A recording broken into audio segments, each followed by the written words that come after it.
menyanyikan satu pujian.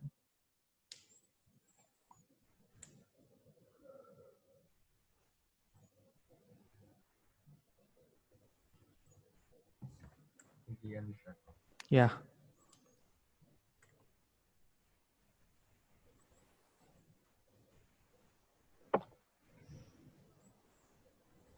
Teman-teman, mari kita semua nyanyikan Langgeng Kupiku. 1, 2, 3. Inku piku dengan sayapmu, naungiku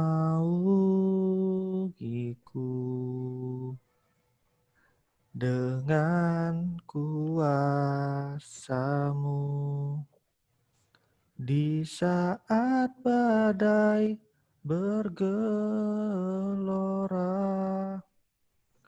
ku akan terbang bersamamu. Bapa kau Raja atas semesta, ku tenang sebab kau Allahku. Silakan Jovan pimpin doa. Tuhan, terima kasih Tuhan kau sudah berikan kami kesempatan pada hari ini untuk bisa berkumpul lagi di sini Tuhan Yesus. Sangat berterima kasih Tuhan, kami sangat bersyukur Tuhan.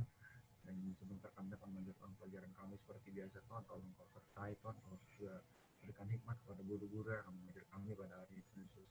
Tolong juga Tuhan, jika mereka akan tambahan untuk mengajar kami. Terima kasih Tuhan Yesus. Amin. Dalam nama kami sudah berdoa. Amin. Amin. Terima kasih Jovan. Oke, bacaan kita hari ini ada di dalam Mazmur 147 ayat yang ketiga. Oke, bisa dibuka Alkitabnya. Mazmur 147 ayat yang ketiga.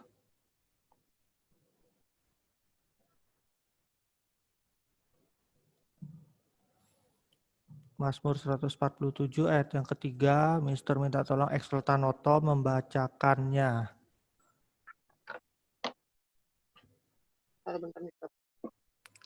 Mazmur 147 ayat yang ketiga.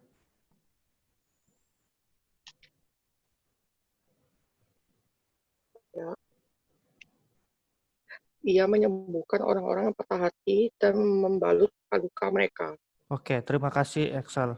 Ya, seperti bacaan kita, ia menyembuhkan orang-orang yang patah hati dan membalut luka-luka mereka. Jadi judul renungan kita hari ini adalah patah hati. Sebuah studi memperlihatkan bahwa patah hati terasa menyakitkan sebagaimana sakit fisik yang mendalam. Patah hati yang dimaksud itu bukan cuma karena putus cinta lah, atau ditinggal pas lagi sayang-sayangnya, atau mungkin masih ada hubungannya dengan asmara, enggak.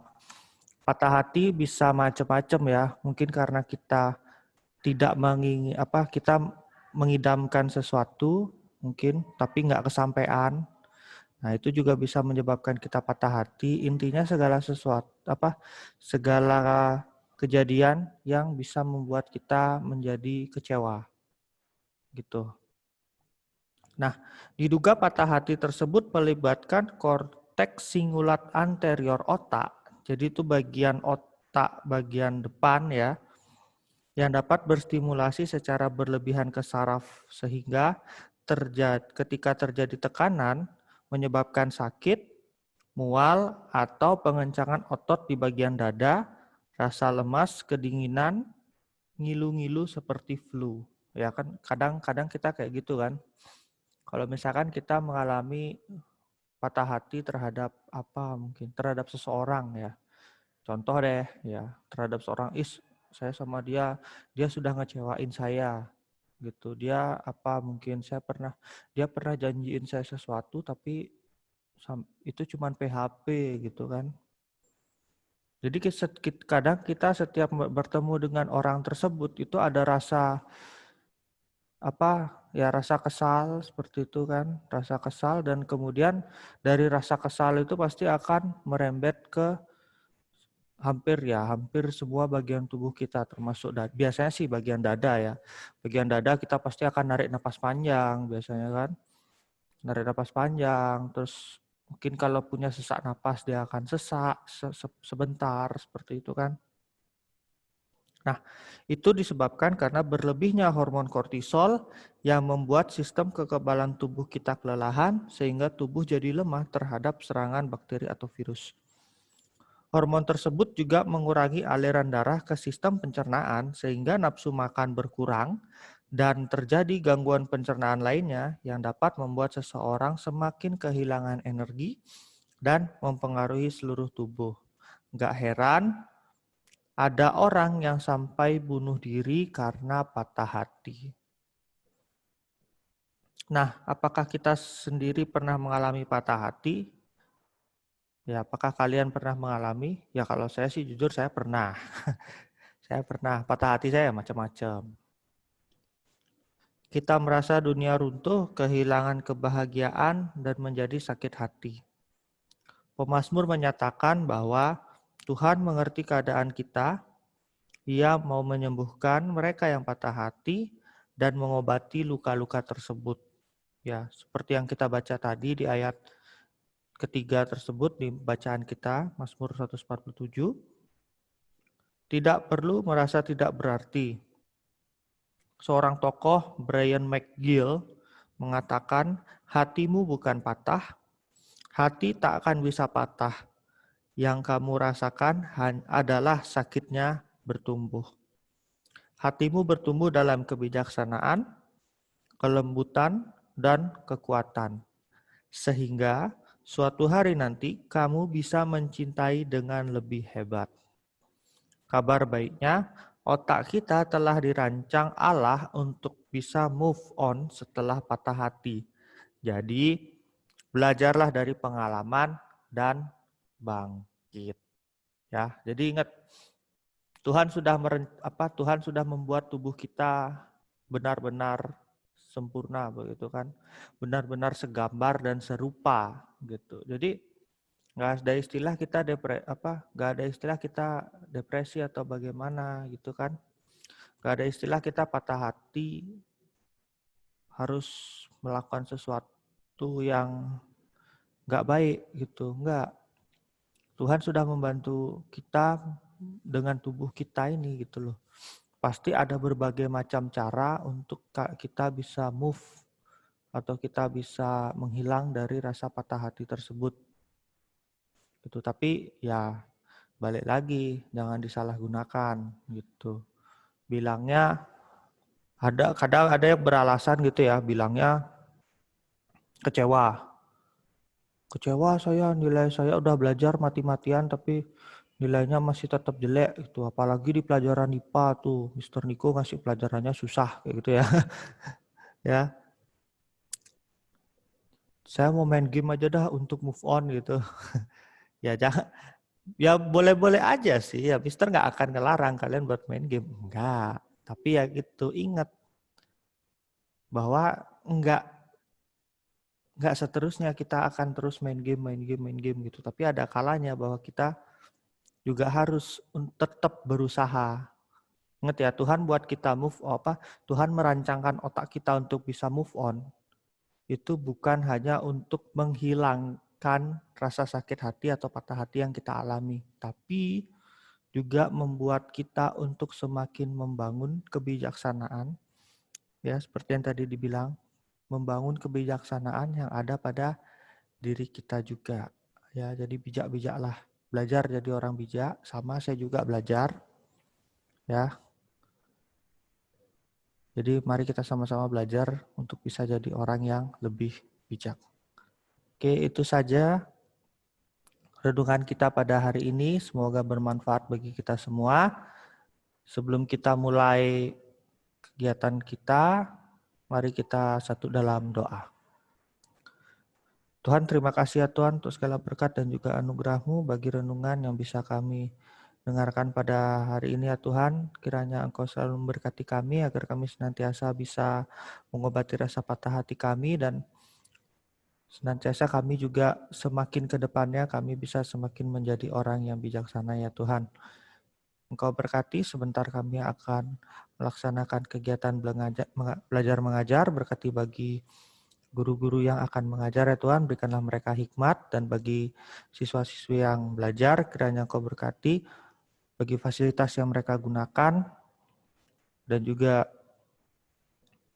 bagi materi yang akan disampaikan, kiranya semuanya dapat dimengerti dengan baik. Ampuni dosa dan kelemahan kami ya Tuhan, inilah doa dan ucapan syukur kami, dalam nama Tuhan Yesus kami sudah berdoa. Amin. Oke, terima kasih, Tuhan Yesus memberkati. Greetings. Good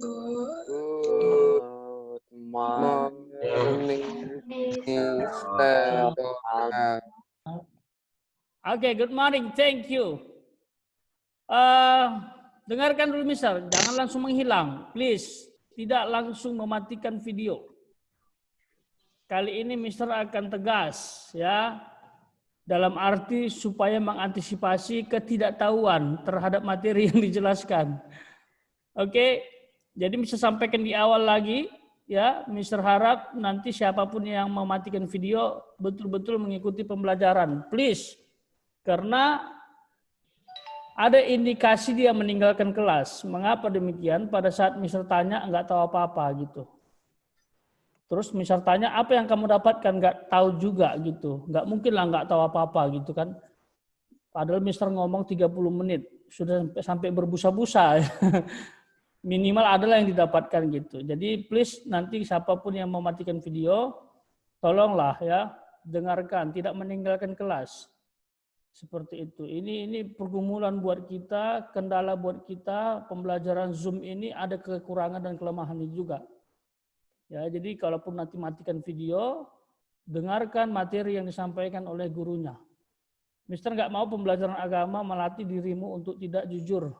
Seharusnya menjadi lebih jujur ya. Seperti itu. Ya, terima kasih buat kesiapannya. Jadi Mister, ya silakan bebas mau matikan atau enggak. Tapi bisa sampaikan, hari ini kita akan pemaparan materi secara singkat. Setelah itu Mister akan adakan PS ya. PS artinya pekerjaan sekolah. Sekolahmu adalah di rumah. Atau dengan istilah lain langsung dikerjakan saat pembelajaran. Itu ya. Mister gunakan istilah PS. Sekalipun kamu nggak ke sekolah. Ya, karena sekolahmu dipindahkan ke rumah sekarang. Tapi istilahnya PS. Nah, pada saat nanti Mister memaparkan materi, kurang lebih maksimal lah 30 menit. Setelah itu ada tugas yang kamu kerjakan langsung saat ini. Jadi Mister tunggu, kamu kerjakan, ya, lalu kamu kirim ke Mister. Gimana caranya nanti kita bicarakan. Mister pemaparan materi dulu ya. Tolong dengarkan materi ini. Materi ini penting. Oke. Materi ini secara praktis kemungkinan besar tidak ada di dalam buku kalian. Ya, karena ini ilmu yang Mister pelajari dan Mister punya wewenang untuk mengembangkan materi selama tidak keluar dari kompetensi dasar. Barangkali nanti kalau ada tes akhir ini menjadi materi juga dalam pembuatan soal. Oke. Yaitu tentang gereja yang bertumbuh. Tentang gereja yang bertumbuh. Arasel bisa lihat slide-nya nak? Coba Mister butuh respon kamu. Halo Arasel. Ya, Mister. Nampak nak ya slide-nya? Bisa lihat? Kelihatan. Oh, kelihatannya. Oke, thank you Arasel. Silakan.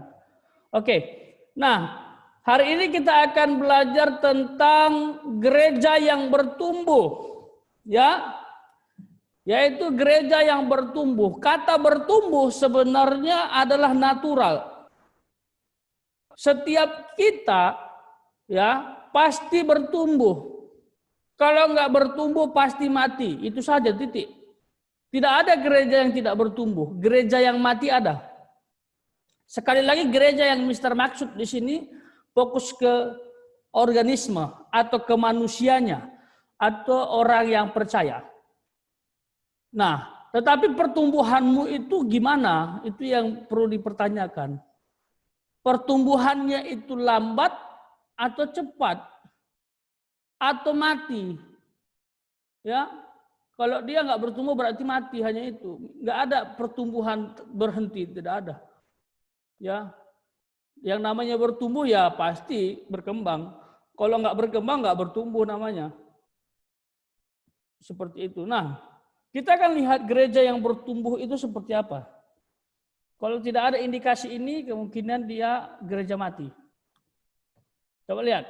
Nah, dalam pertumbuhan gereja, ingat baik-baik ya nak ya. Dalam pertumbuhan gereja, ini harus kamu ingat. 1, para rasul atau hamba Tuhan yang menanam dan menyiram. Itu istilahnya ya. Bisa juga Mr. Ronald itu menanam dan menyiram. Ya. Atau siapa saja, atau kamu, kalau melayani Tuhan di gereja misalnya, atau di mana saja, bakti sosial misalnya, kamu juga bisa dikategorikan sedang menanam atau menyiram. Apa yang ditanam, apa yang disiram adalah benih. Benih firman Tuhan bisa, benih-benih kebaikan bisa. Sehingga suatu ketika itu akan menjadi kekuatan untuk membangun kerohanian. Tetapi ingat, Allah yang memberi pertumbuhan. Kamu bisa sampaikan firman Tuhan kepada siapapun. Orang boleh dengar, bahkan orang bisa ingat. Tetapi kalau Tuhan tidak tumbuhkan itu firman dalam hatinya, tidak akan bertumbuh. Ya, saat ini Mister jadi guru agama, Mister nggak terlalu peduli ya. Ya, apakah siswa itu bisa langsung bertobat atau tidak? Kalau Mister pikir-pikir itu nanti ini masalah besar, stres. Karena tugasku bukan membuat kalian bertumbuh. Tugas Mister memberikan firman Allah, memberikan pengajaran. Karena memberikan pertumbuhan itu tugasnya Tuhan. Nah, di sini banyak hamba Tuhan salah. Ya, dia terlalu pusing sampai stres kalau jemaatnya nggak bertumbuh. Loh, itu bukan urusanmu, nak. Itu bukan tugasmu. Membuat gereja bertumbuh, itu tugasnya Tuhan. Tugasnya hamba Tuhan atau tugas guru agama hanya menyampaikan firman. Itu dengan istilah menanam dan menyiram. Disampaikan firman, dimotivasi, lalu dikuatkan. Itu saja tugas kita. Tapi yang memberi pertumbuhan, ingat sekali lagi, adalah Tuhan atau Allah. Makanya Mister kalau ngajar itu ya sampaikan firman. Ya, tetap Mister berdoa melalui penyampaian firman Tuhan itu, ada yang disadarkan, ada yang bertobat. Dan ada beberapa siswa yang Mister tahu, ya tidak sepenuhnya memang peran Mister, ya dalam penyampaian firman, bisa juga orang tuanya atau rohaniawan di gerejanya. Tapi setahu Mister anak ini berubah. Ya, jadi banyak oknum yang menyampaikan firman ke dia, menyampaikan motivasi, dan anak ini berubah. Tapi sekali lagi, kalaupun anak itu berubah, itu bukan karena guru agamanya, bukan karena orang tuanya. Ya, sepenuhnya maksudnya begitu. Sekalipun ada perannya itu ya. Tapi Tuhan yang memberikan pertumbuhan. Kalau Tuhan tidak memberi pertumbuhan, sia-sialah usaha kita. Ya, percuma gitu. Makanya pada saat Mister mengajar, Mister berdoa supaya setiap pendengar diberikan pertumbuhan. Seperti ini harus ingat ya. Allah yang memberi pertumbuhan. Mister kasih garis merah. Warna merah. Lalu kenapa begitu? Karena Allah atau Kristus adalah kepala gereja. Beberapa waktu lalu kita pakai istilah tubuh Kristus. Nah, kalau kita tubuh Kristus, berarti Yesus adalah kepalanya. Atau Kristus adalah kepala. Kepala apa? Kepala gereja. Dia yang mengontrol kita.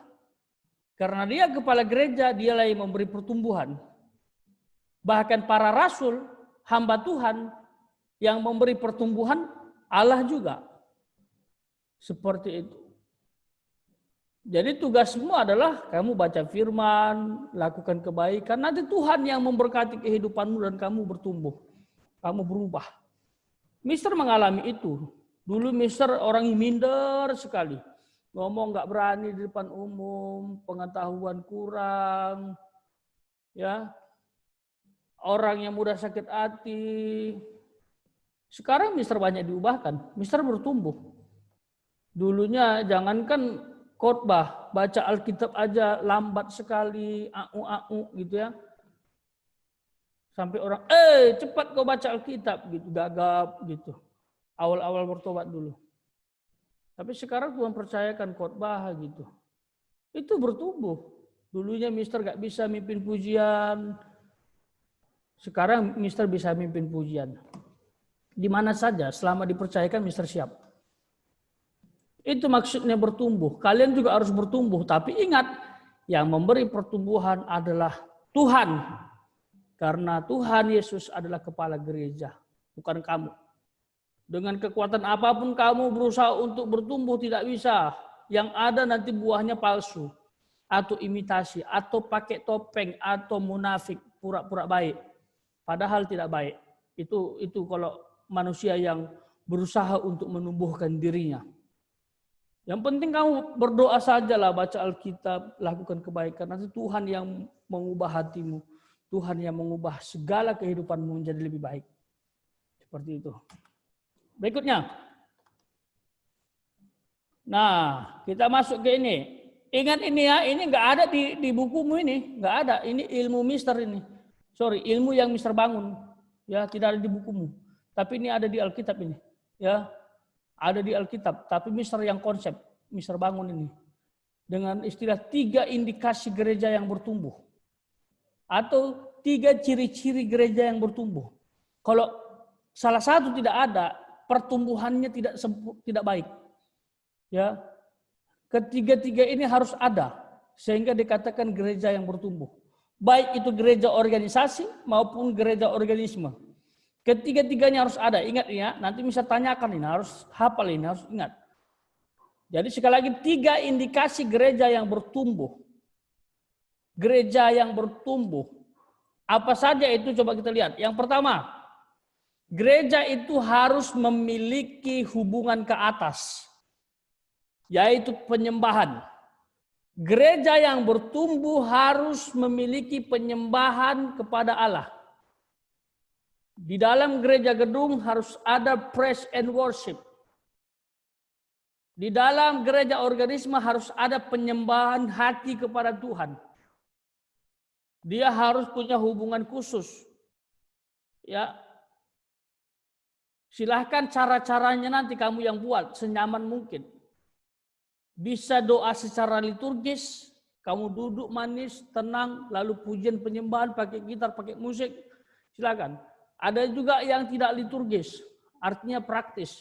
Mungkin kamu sedang dalam perjalanan naik kendaraan sambil berdoa, itu bisa.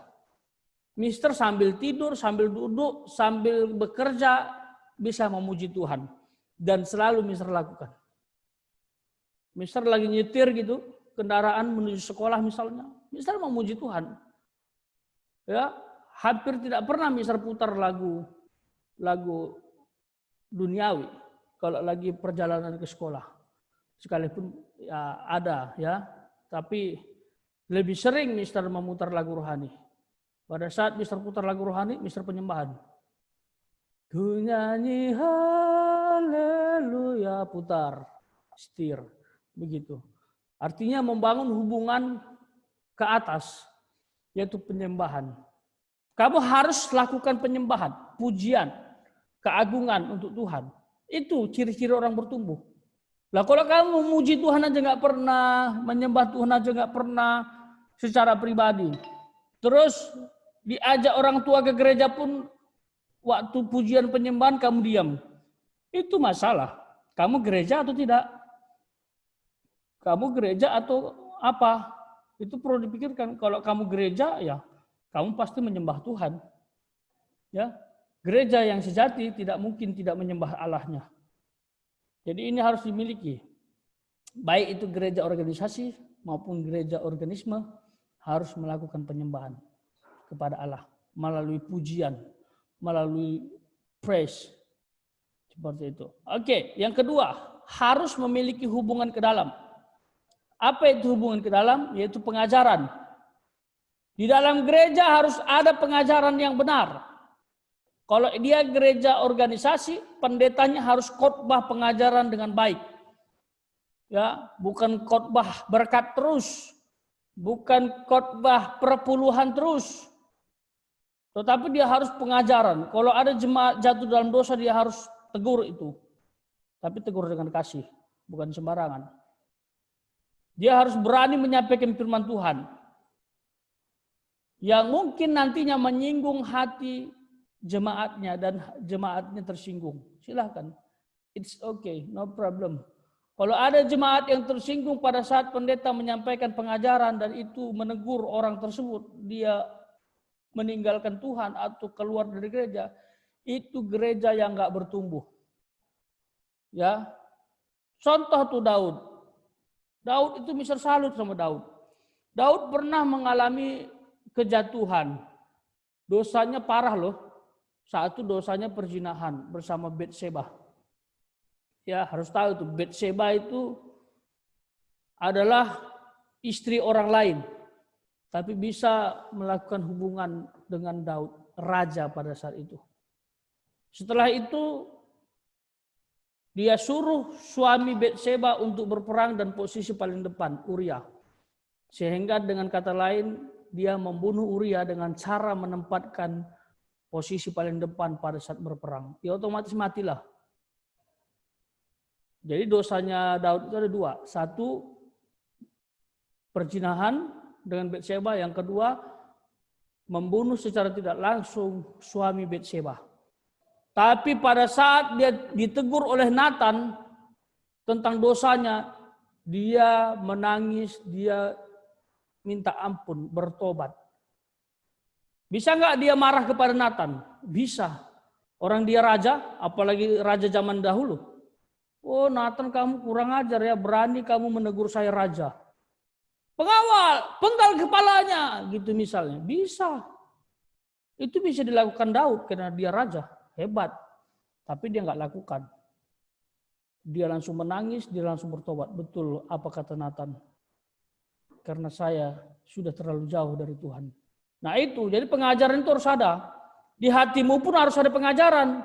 Kalau kamu nggak ke gereja organisasi, kamu di rumah, ya baca juga Alkitab.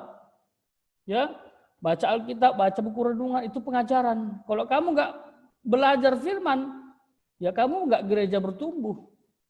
Coba evaluasi dirimu. Ya, seberapa sering kamu belajar Alkitab, belajar firman. Oke? Cara belajar itu banyak, nak. Nggak selalu harus baca Alkitab langsung begitu. Kalau Mister punya metode belajar. Kadang Mister bisa baca Alkitab langsung, bisa juga pakai HP, bisa juga dengarkan audio, tapi baca Alkitab, bisa juga dengarkan renungan khotbah. Tapi intinya kita belajar. Itu gereja yang bertumbuh. Ya. Yang ketiga, memiliki hubungan keluar, yaitu penginjilan. Ini penting. Anak Tuhan yang tak penginjilan kemungkinan besar tak bertumbuh. Dalam arti ya, kalaupun dia bertumbuh dia lambat. Lambat sekali. Nah bagaimana penginjilan yang di sini Mister? Apakah harus seperti misionaris? Enggak nak. Ya Tuhan tahulah kapasitasmu. Enggak mesti harus seperti misionaris atau seperti Mister Ronald yang pernah door to door, face to face. Lalu Mister pernah langsung berhadapan dengan para ustadz seperti itu. Tapi kita punya tim ya, ada timnya. Jadi Mister punya teman yang mantan Muslim, dia hafal Islamologi istilahnya atau hafal Al-Quran. Lalu kita datang ke tempat-tempat tertentu, lalu kita bahas tentang pandangan Islam begitu. Lalu di situ kayak diskusi gitu. Itu pernah Mister lakukan juga. Ya, nggak mesti harus seperti itu. Kalau kamu nggak punya ilmu, ya jangan dipaksa. Malah nanti masalah besar. Ya, ada ilmunya itu. Tapi bagaimana penginjilan praktis ala anak SMP atau kas anak SMP Tunas Daud? Ya, sampaikan kebaikan Tuhan. Ya, tegur temanmu yang berdosa dengan kasih. Itu penginjilan. Kalau kamu bilang kepada temanmu yang lagi bermasalah, kamu berdoa dong, andalkan Tuhan. Itu juga sebenarnya sudah ada unsur penginjilan. Kamu andalkan Yesus dong, katanya kamu Kristen. Itu juga penginjilan. Artinya kabar baik. Injil itu kan kabar baik. Kamu suruh orang berdoa, kamu suruh orang mengandalkan Tuhan, itu kabar baik. Injil namanya, yaitu penginjilan. Kalau kamu bisa seperti para hamba Tuhan bicara tentang Tuhan Yesus dengan baik, itu puji Tuhan, bagus sekali. Tapi kalau nggak bisa ya nggak apa-apa. Dan atau minimal hidupmu itu menjadi berkat. Karena hidupmu pun adalah Injil juga. Injil berjalan. Buku kitab yang terbuka siap dibaca orang melalui sikap dan tingkah lakumu. Jadi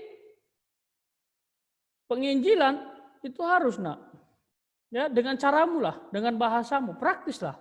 Kalau kamu nggak bisa kepada orang tua, ya kepada anak sebayamu. Seumurmu itu jauh lebih nyaman. Atau kepada anak-anak.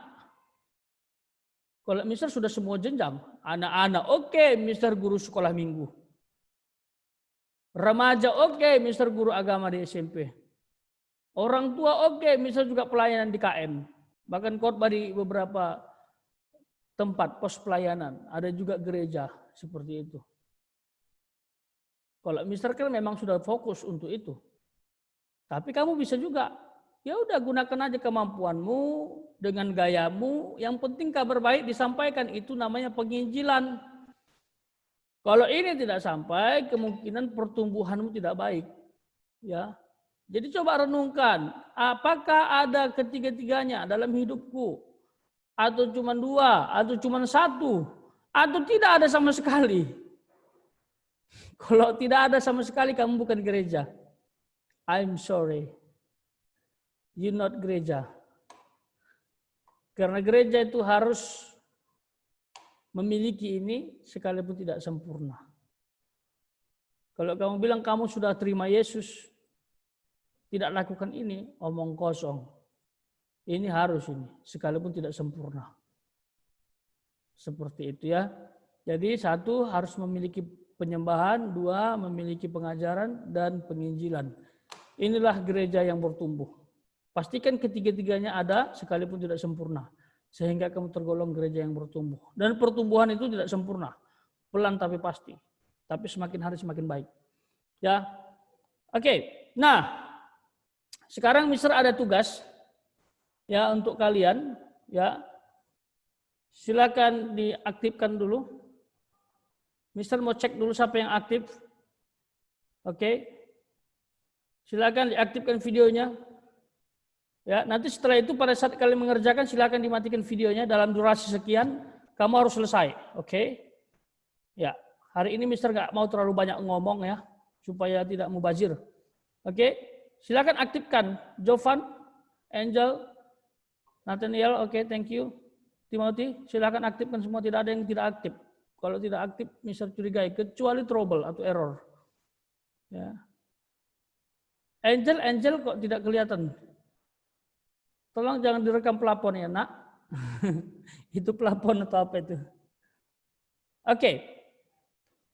Apakah kalian paham mengenai materi yang sudah Mister ajarkan? Paham nak ya? Mister tes dulu Tiffany.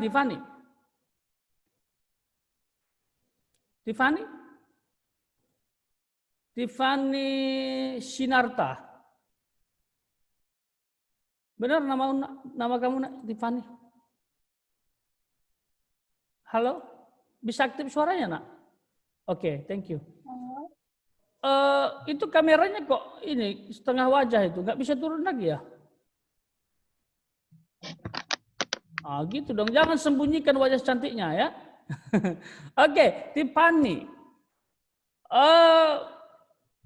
Di slide pertama apa yang kamu ingat terkait dengan pertumbuhan gereja?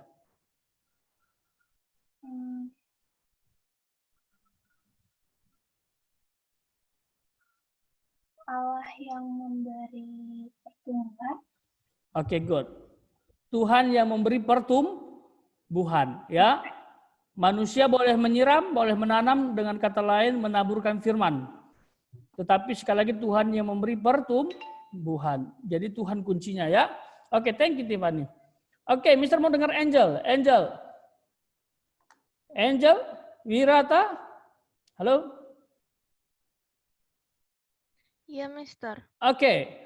Kamu dengar 3 indikasi pertumbuhan gereja, Nak? Enggak, saya taunya yang dalam pertumbuhan gereja. 3 indikasi tidak dengar? Enggak, saya belum sempat nyatet yang itu. Belum sempat nyatet atau memang tidak mengikuti? Ngikutin, Mister. Mengikutin. Salah satu ingat?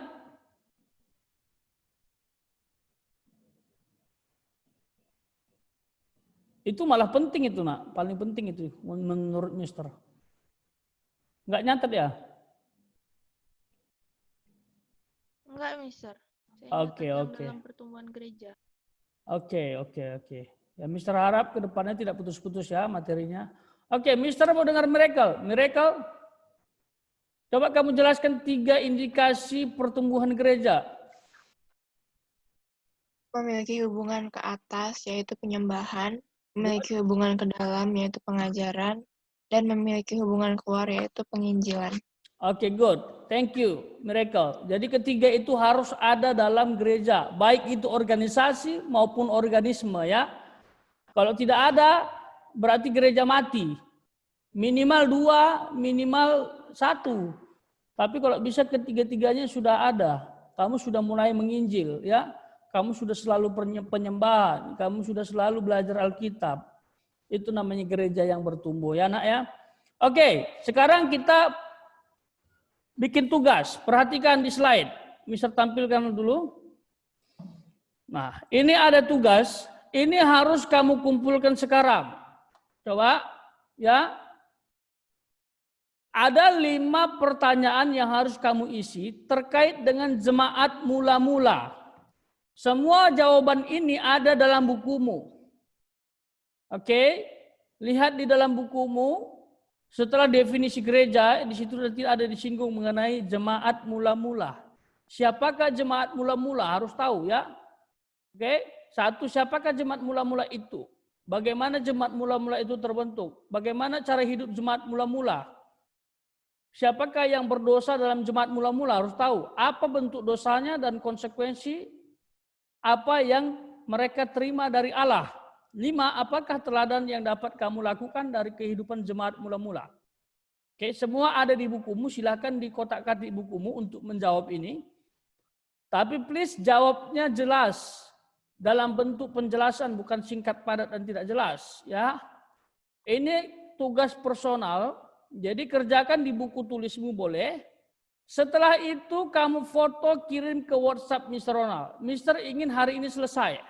Mister kasih waktu durasi 25 menit. Oke? 20 menit, 25 menit maksimal sudah dikirim ke WhatsApp Mr. Ronald. Kalau ada kendala info ke Mister. Oke? Mister akan tayangkan terus ini. Mister tidak akan ganti layarnya, jadi tidak usah catat soalnya. Tinggal nanti isinya aja, jawabannya aja, Nak ya. Ada pertanyaan sampai di sini? Pada saat kamu kerjakan, silahkan kamu matikan video. Tapi please, selesai 25 menit. Kalau tidak selesai, Mister akan kurangi nilai. Karena ini tugas pekerjaan sekolah. Atau dengan istilah lain dikerjakan langsung. Ya, setelah ini nanti ada tugas yang bisa kamu akses di TD Smart. Mister sengaja hari ini supaya kita bisa berinteraksi. Oke? Nah, kalau sudah selesai silakan dikirim ke WhatsApp Mister. Silakan catat nomornya. Mister bacakan sekarang. Ya. 0822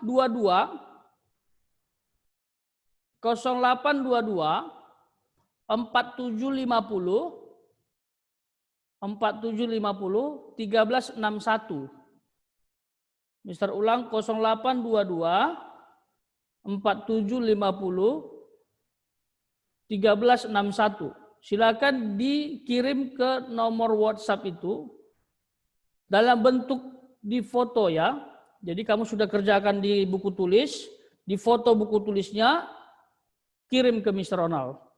Tolong jangan lupa nama dan kelas ya nak ya, biar cepat Mr. koreksi. Seperti itu. Thank you. Ya, durasi dimulai dari sekarang, nanti kalian berhenti di jam 9 tepat. Silahkan.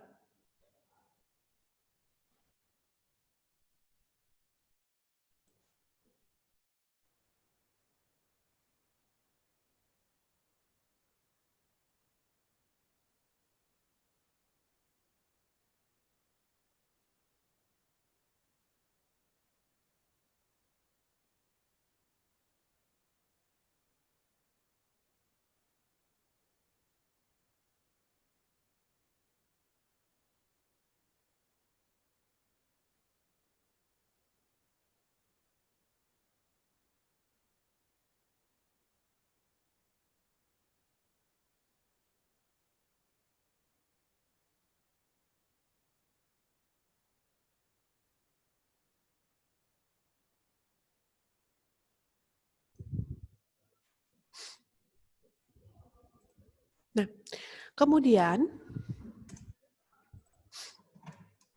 jadi untuk medan listrik, setiap muatan arahnya berbeda. Kalau yang positif, jadi positif itu dilambangkan dengan warna merah, arah medannya keluar semua. Kalau yang negatif, arahnya masuk semua. Kemudian ketika positif dan negatif didekatkan, jadi mereka akan saling tarik-menarik. Ada yang memberi, ada yang menerima. Begitu. Jadi kalau misalkan positif ketemu positif, semuanya memberi atau semuanya keluar, jadi dia akan tolak-menolak. Negatif ketemu negatif, semuanya menerima, jadi mereka akan saling tolak-menolak juga. Kecuali mereka berlawanan, plus dan min, yang satu plusnya memberi, yang satu minnya menerima, sehingga akan terjadi saling tarik-menarik. Itu medan listrik. Nah, jadi untuk rumus medan listrik, sudah ada di LKS halaman 85, atau dilihat di layarnya kalian juga bisa. Jadi rumusnya ada dua. Ketika dia cuman ada gaya dan muatan, yang dipakai rumus yang ini, ya, gaya dan muatan. Kemudian ketika dia ada muatan dan jarak, yang dipakai rumus yang ini, tergantung apa yang diketahui. Tuh. Ya, tergantung apa yang diketahui. Jadi kalau misalkan ada yang mau mencatat, silakan. Yang memperhatikan, yang mau mengamati dulu silakan.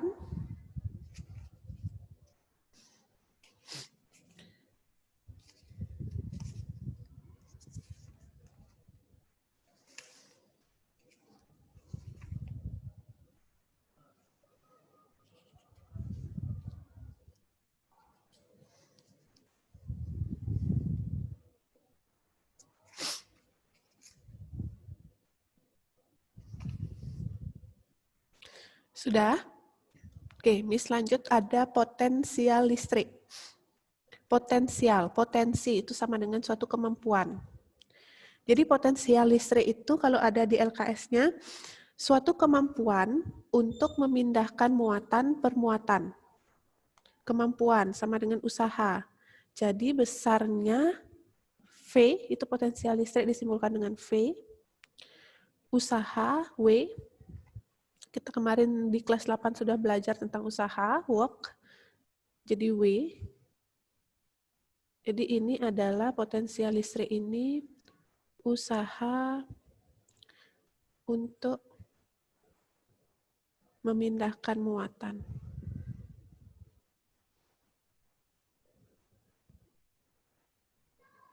Oke. Jadi W-nya itu adalah usaha, muatannya itu adalah Q. Sama juga dia punya dua rumus, kalau hanya diketahui W dan Q, pakai rumus yang di atas. Kemudian ketika diketahui ada muatan dan jarak, pakai rumus yang di bawah.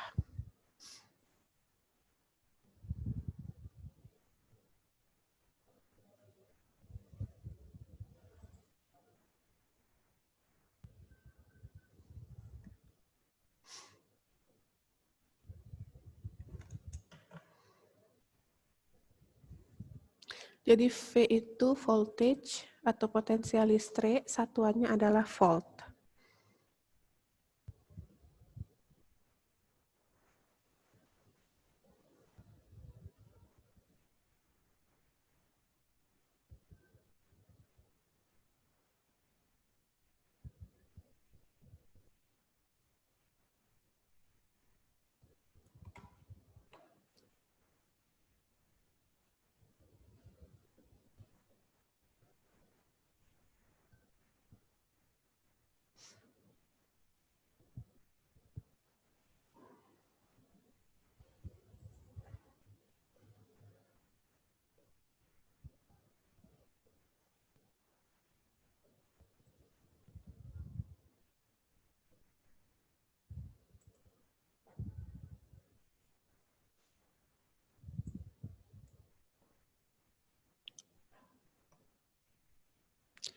Sudah?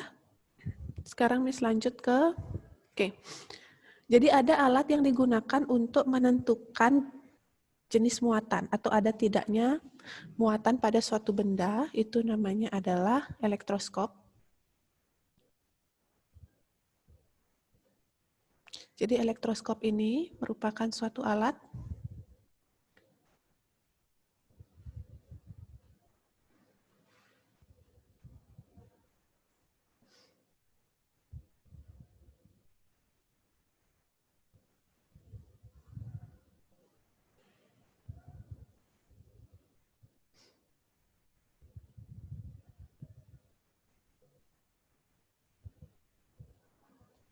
Oke, alat yang digunakan untuk mengetahui ada atau tidaknya muatan suatu benda.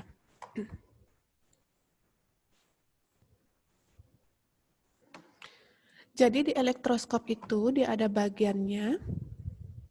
Yang pertama ada kepalanya, kemudian ada badannya atau batangnya,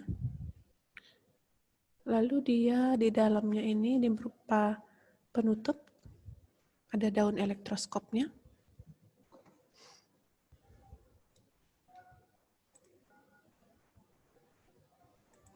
Oke.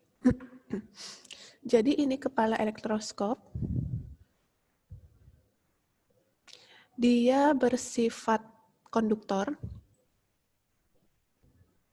Yang ini adalah batangnya.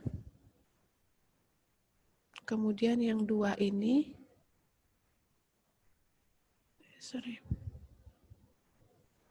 yang dua ini adalah daun elektroskop.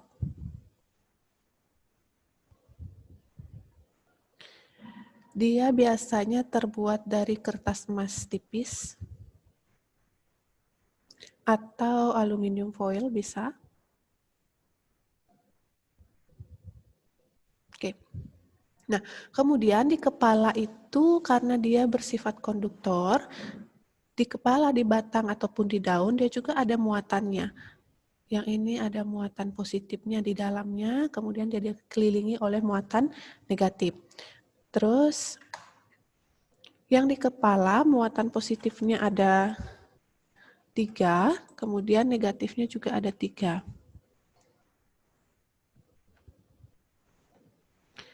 Kemudian kalau yang di daun muatannya juga ada di sini. Positifnya ada 3, yang daun sebelah kiri negatifnya ada 3. Untuk yang daun sebelah kanan positifnya juga ada 3, negatifnya ada 3. Sehingga untuk gambar yang ini elektroskopnya bersifat netral.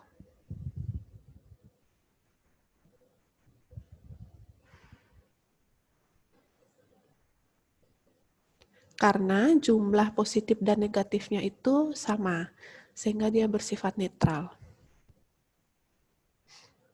Nah, kemudian ketika elektroskop netral ini dia didekatkan dengan benda yang bermuatan negatif, misal kalian sudah menggosokkan penggaris ke rambut. Jadi penggaris itu nanti dia akan bermuatan negatif. Ketika penggaris itu didekatkan ke kepala elektroskop, apa yang terjadi pada daunnya? Itu yang pertama, ketika dia didekatkan oleh muatan negatif. Nah, kalau dia didekatkan oleh muatan positif, apa juga yang terjadi?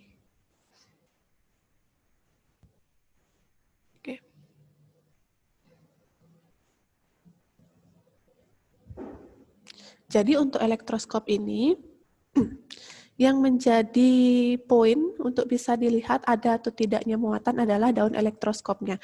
Daunnya mekar atau kuncup nanti ketika dia didekatkan oleh suatu benda.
Oke, jadi ini adalah elektroskop netral dengan jumlah plus minnya sama.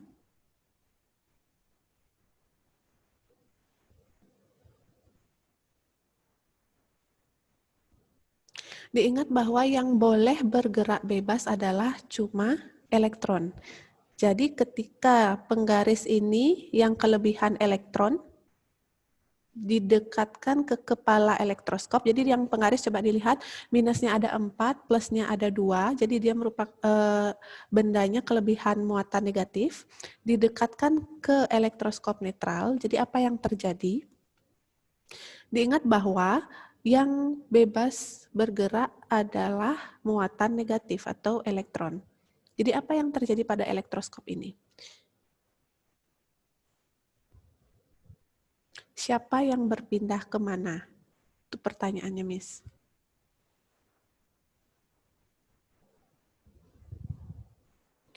Yo, siapa yang bisa? Ini dia kelebihan muatan negatif penggarisnya.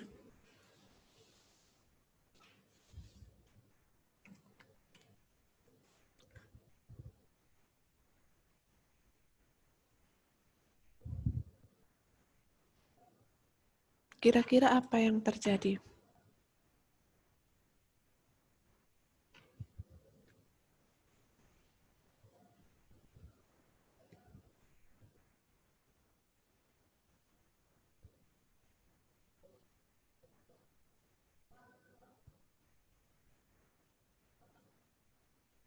Agar kepalanya bisa tarik-menarik sama penggaris, karena kepalanya ini sifatnya adalah netral, agar dia bisa tarik-menarik dengan penggaris, jadi apa yang terjadi? Siapa bisa jawab?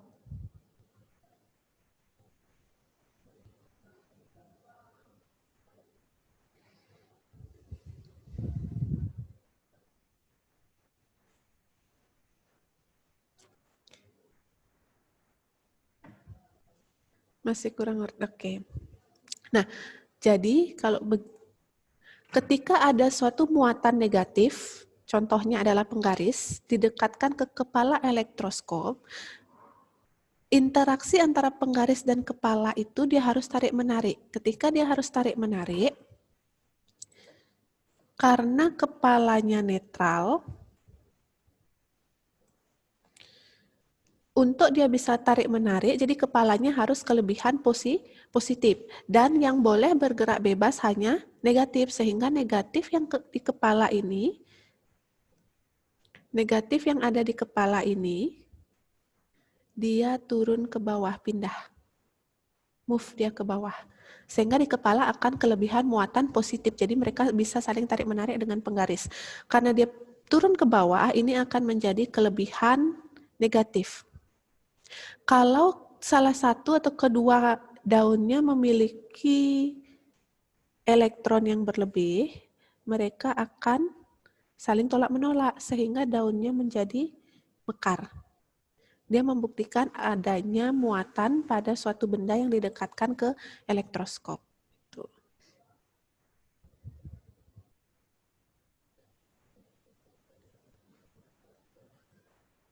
Saya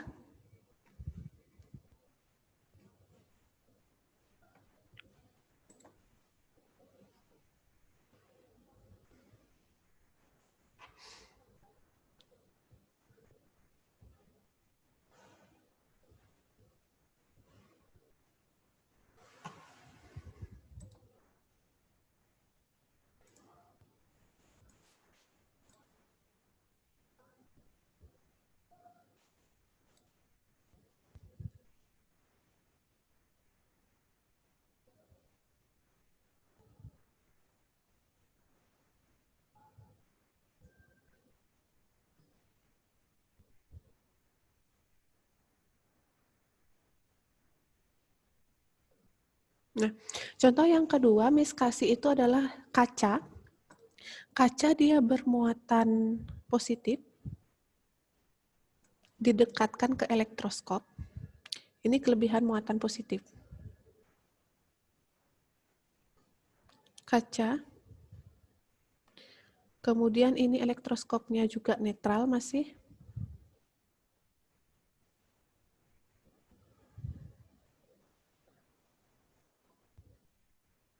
Oke. Jadi ketika muatan positif pada kaca itu didekatkan kepada kepala elektroskop, mereka harus saling tarik-menarik. Apa yang harus dilakukan atau siapa yang pindah agar mereka bisa saling tarik-menarik? Positif tidak boleh turun ke bawah. Positifnya tidak boleh pindah. Yang boleh berpindah adalah negatif saja. Negatifnya siapa, Kenji?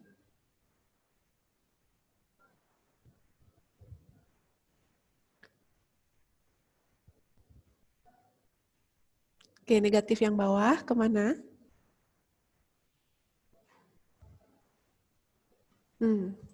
Negatif yang ada di daun itu dia akan naik sehingga di kepala akan kelebihan muatan negatif. Bukan ke kaca, tapi ke kepala elektroskop.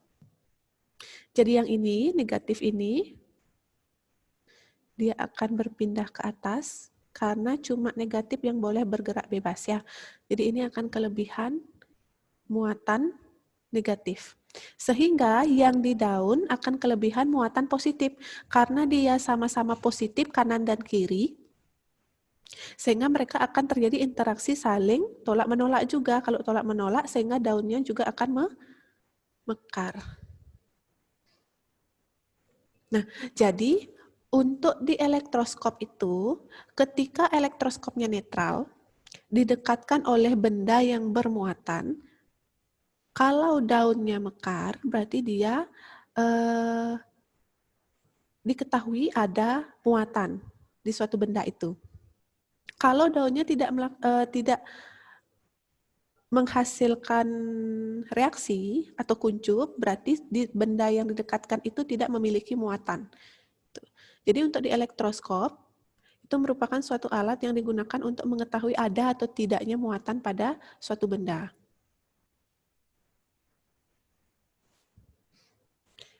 Kalau dia netral, didekatkan sama penggaris yang bermuatan negatif, negatif di kepala, pindah ke daun.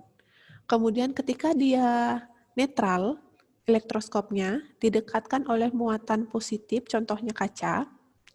Jadi muatan negatif yang ada di daun pindah ke kepala, sehingga daunnya akan kelebihan muatan positif.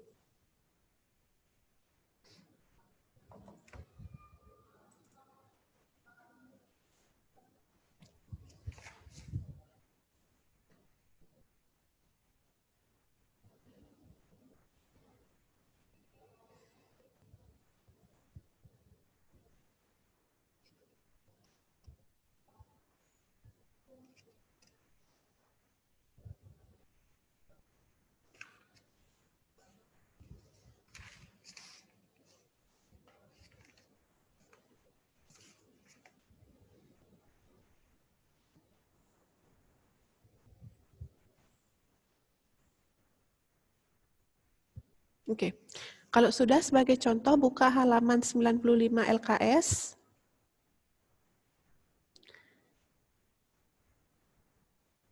Yang nomor 20. Itu contoh soal untuk elektroskop yang nomor 20. LKS halaman 95.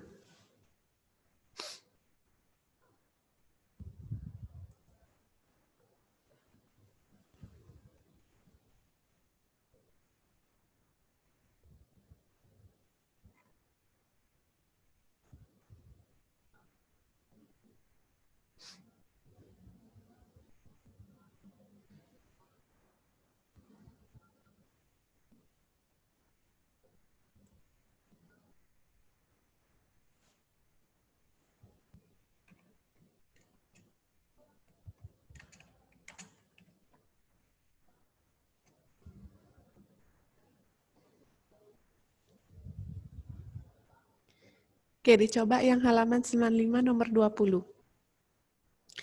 Sebuah penggaris plastik digosokkan ke rambut, kemudian penggaris tersebut didekatkan ke elektroskop netral.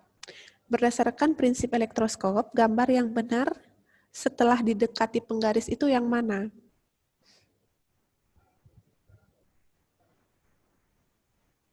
Oke, Sandi sudah jawab. Yang lain?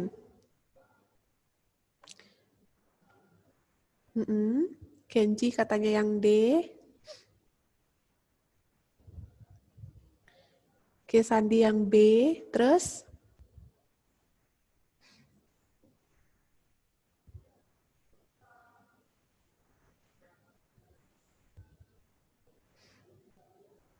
Yang lain A, B, C, D.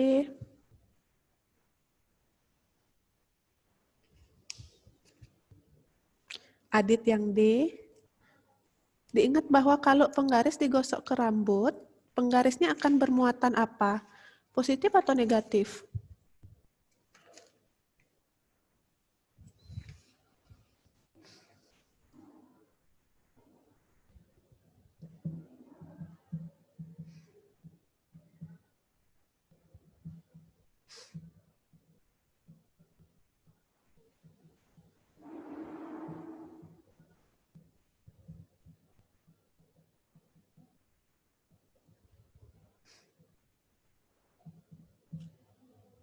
Aracel, apa jawabannya? Kayla, Vandra?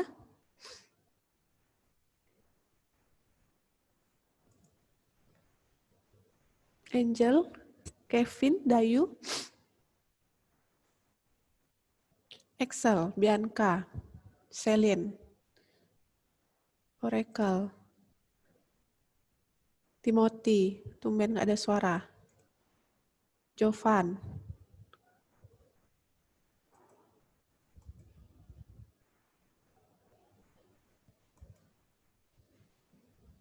Oke. Jadi jawabannya itu adalah B. Ketika penggaris digosok ke rambut, penggaris itu muatannya negatif. Ya, kalau negatif didekatkan ke elektroskop netral, yang tersisa nanti di kepala elektroskop adalah muatan positif dan yang di daunnya adalah muatan negatif. Jadi jawabannya adalah B, yang nomor 20 ya.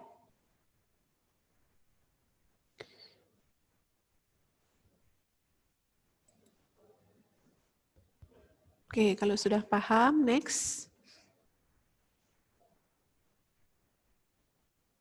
Kita coba. Soal yang nomor 2. Yang nomor 1 enggak?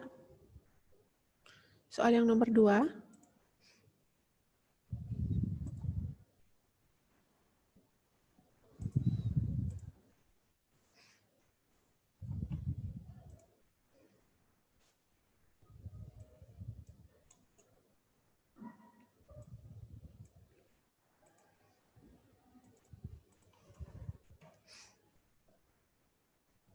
Oke.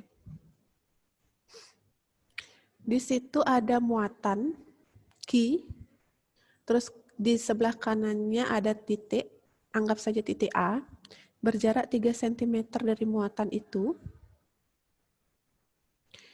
Besar medan listrik yang dirasakan titik yang berjarak 3 cm dari muatan Q itu berapa?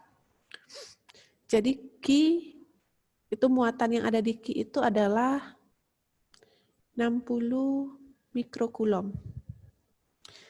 Jadi coba dicari berapa medan listrik yang dirasakan titik itu.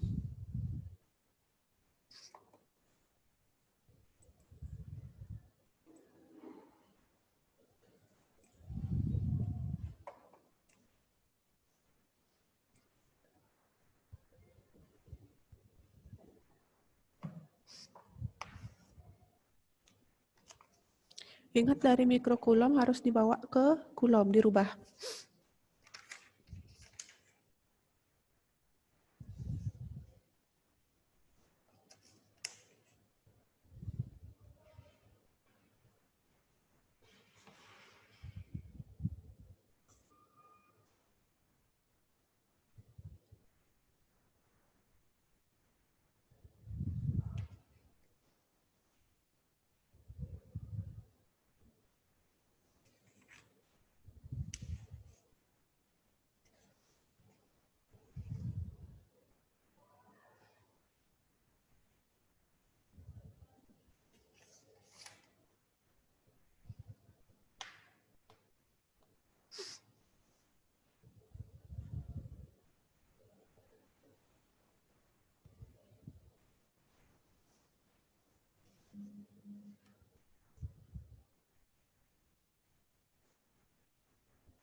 Oke. Coba dikerjakan soal medan listriknya.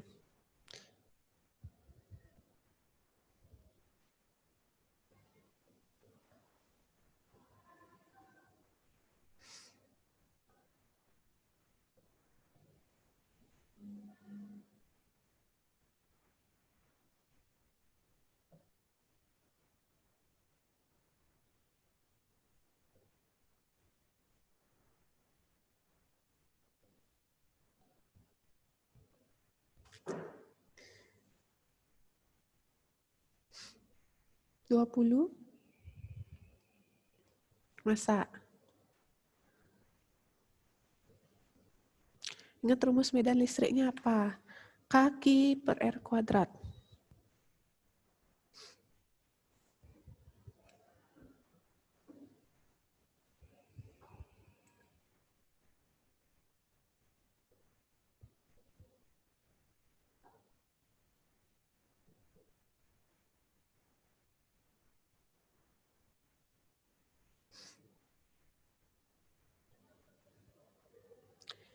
Yang ini mikrokulom, ingat dibawa ke kulom, diubah, kemudian 3 cm-nya juga diubah ke meter.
Ayo, berapa jawabannya?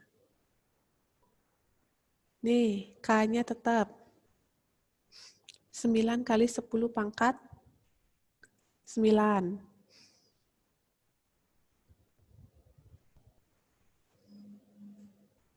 Q-nya dimasukkan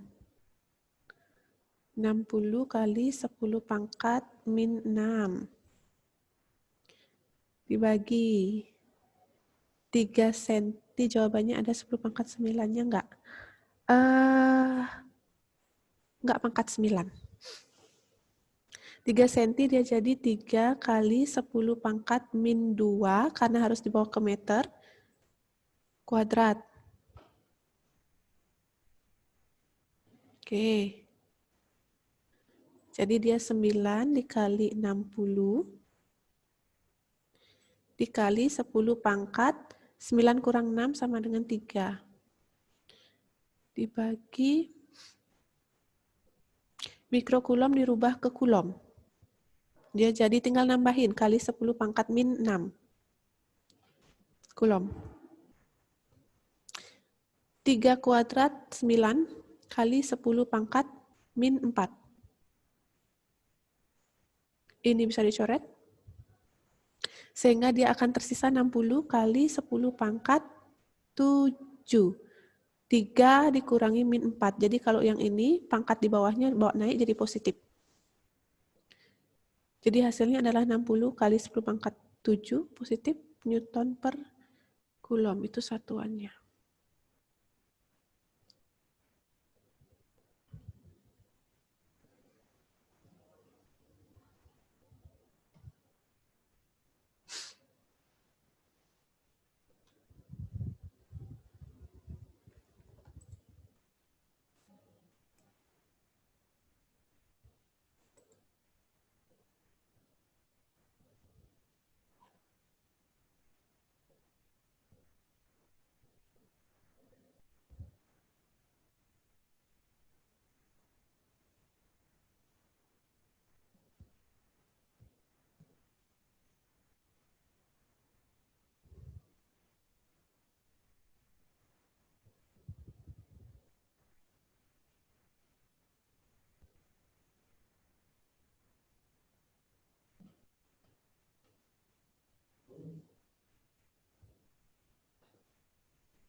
Sudah? Paham ya?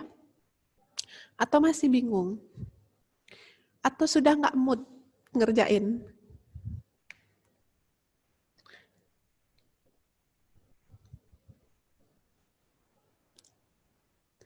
Oke, semuanya.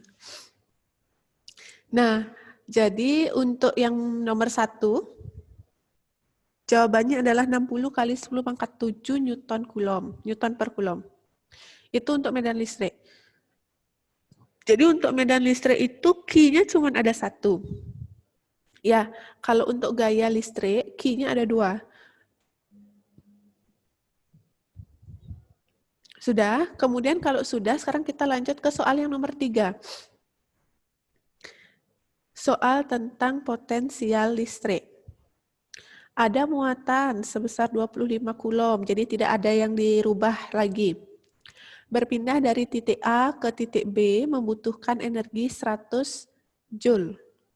Berapa potensial antara titik A dan B?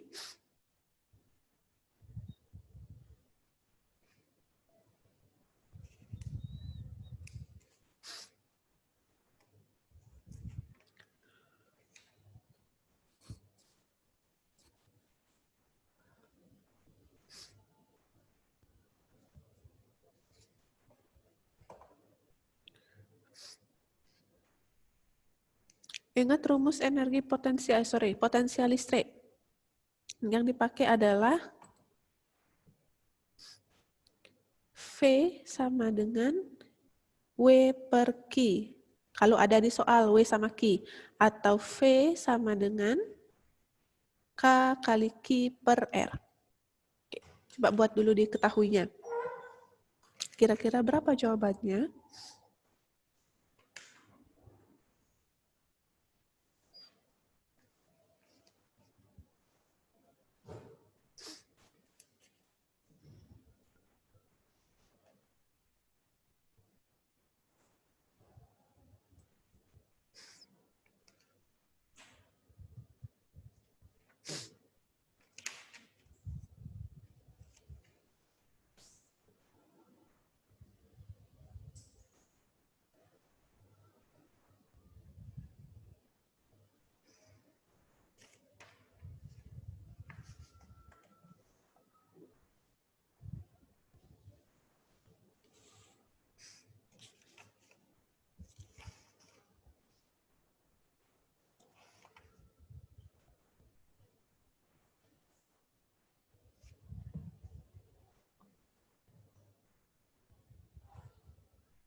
Yuk, yang nomor 3, potensial listrik.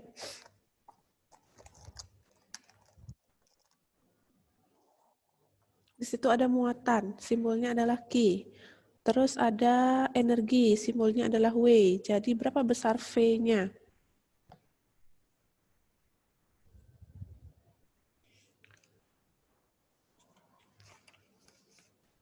Masa 100 dibagi itu jawabannya 5, Sandi?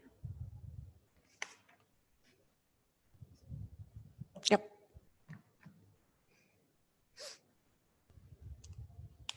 Satuannya apa?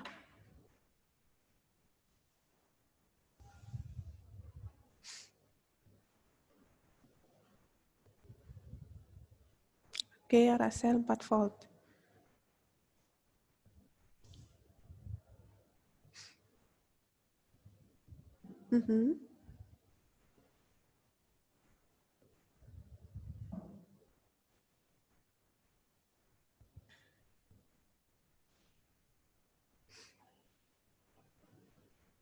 Jadi ini tinggal dibagi saja. Muatannya sudah Q, Kaila 4 volt K. Energinya adalah W. Jadi ini akan sama dengan 100 dibagi 25. Hasilnya 4 volt.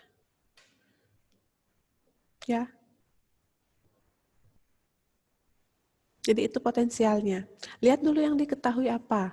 Ada energi atau muatan. Kalau tidak, biasanya dia adalah berupa muatan dan jarak. Ya.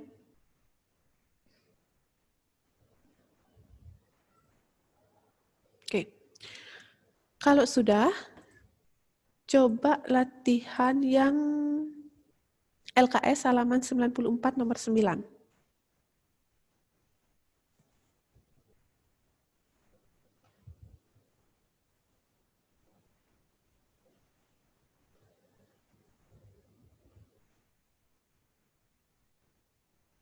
Oke. Itu materinya adalah tentang medan listrik. Coba diorek-orek dulu.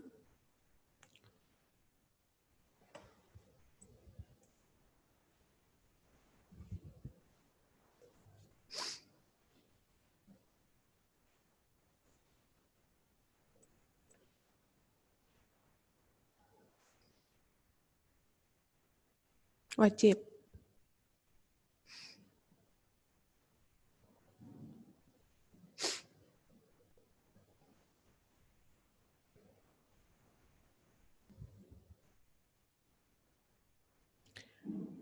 Nah, di situ soalnya adalah sebuah muatan sebesar 4 mikrokulom, ingat dirubah ke kulom, terletak pada jarak 3 cm dari sebuah titik. Jika K-nya 9 kali 10 pangkat 9, berapa medan listriknya?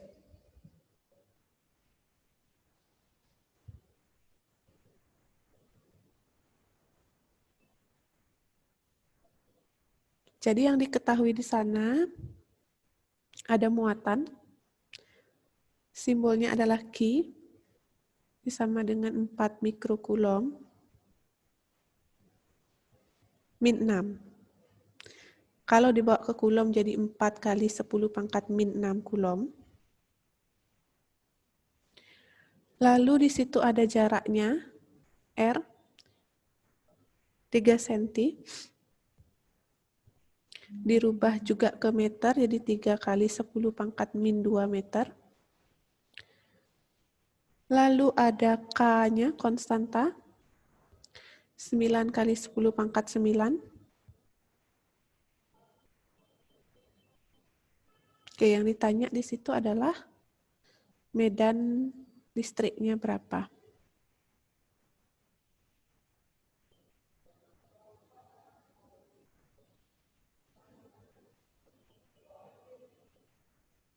Diingat rumusnya, kalau ada Q dan R, jadi dia persamaannya menjadi K kali Q bagi R kuadrat. Coba dihitung.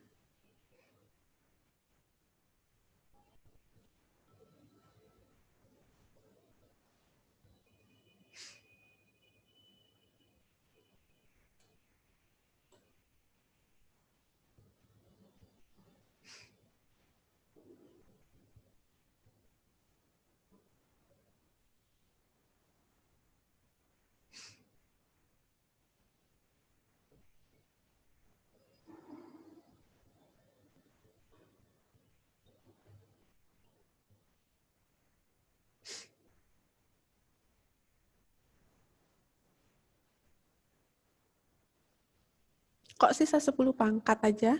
Depannya berapa? 9 kali 4 dibagi 3 kuadrat.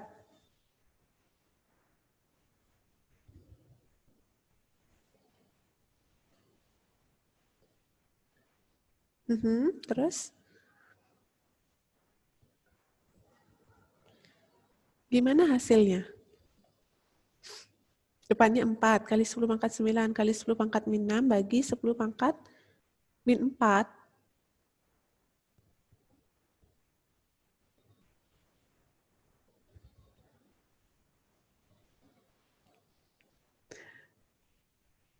Bingung ya? Oke, yang lain jawabannya berapa?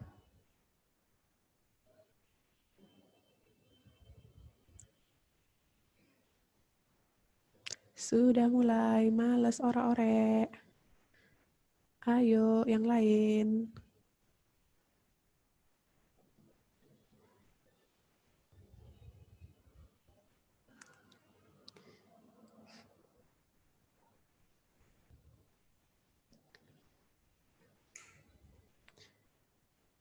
Ayo, ora-orek Kenji.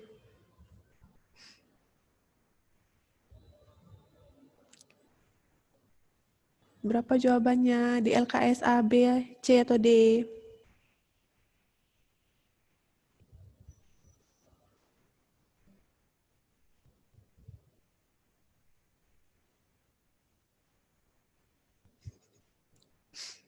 Ya, nggak apa-apa. Minggu depan kan kita kuis. Dari gaya listrik, medan listrik, potensial listrik, sama elektroskop. Satu anak, satu soal loh. Ya, Ali.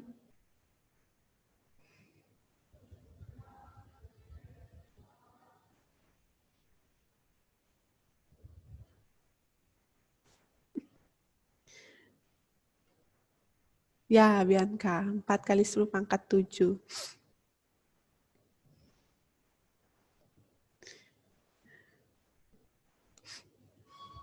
Kapan belajar sampai malam hari ini?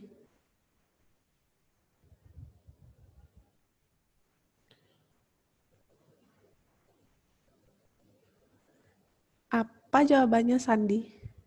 Kamis. Kamis kan nggak dapat fisika.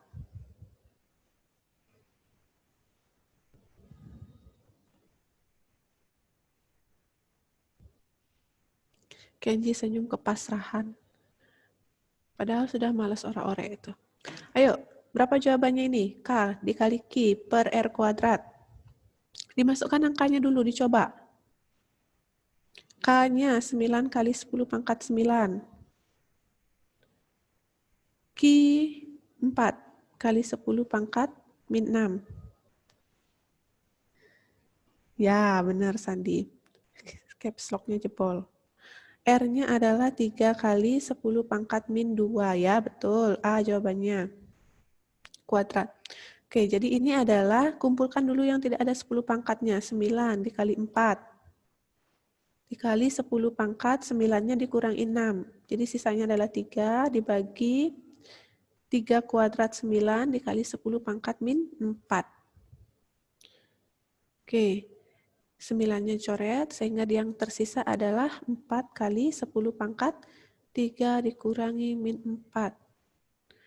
4 dikali 10 pangkat 7 positif. Newton per Coulomb. Siapa yang dapat segini? 4 kali 10 pangkat 7. Jadi jawabannya adalah yang A.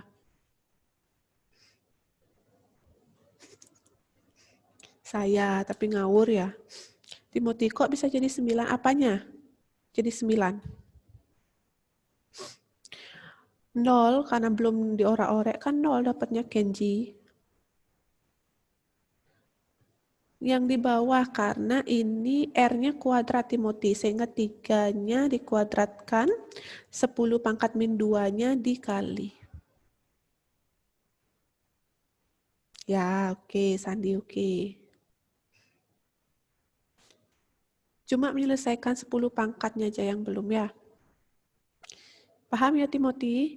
Karena dia R-nya kuadrat, jadi jaraknya juga harus dikuadratkan.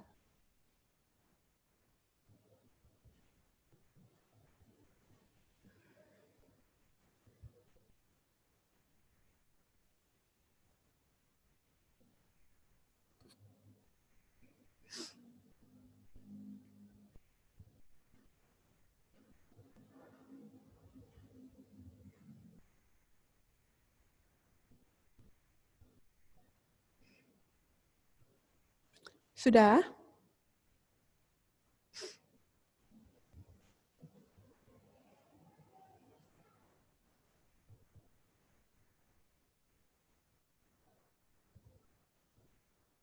Oke, kalau sudah coba dibuka halaman 95 yang poin B nomor 1.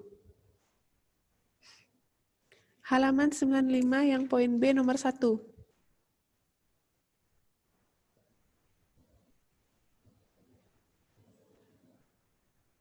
1 dan 2.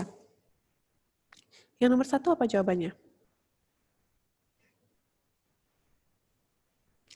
Halaman 95 yang B nomor 1 dan 2.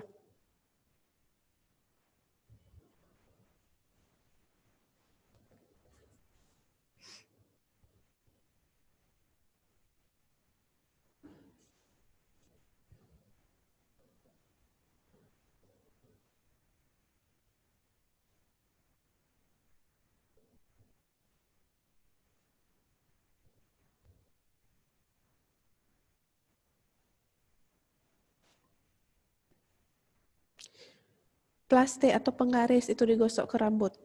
Jadi muatannya penggaris apa, muatannya rambut apa? Setelah digosok.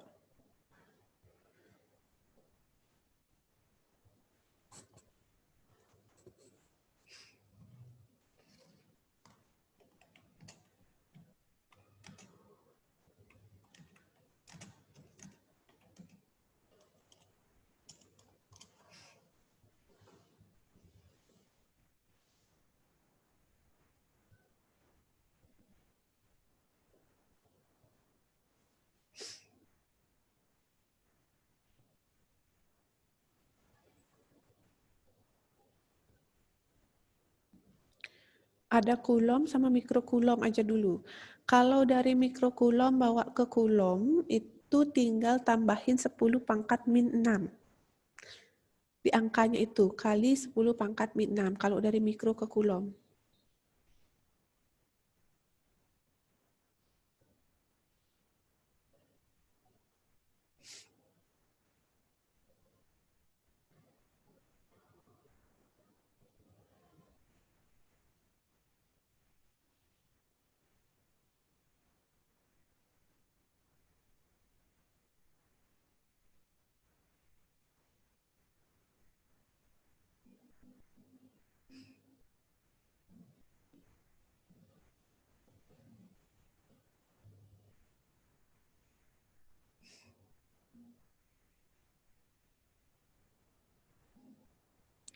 Sepuluh yang lagi 1 bisa hilang. Yang mana? 10 yang mana?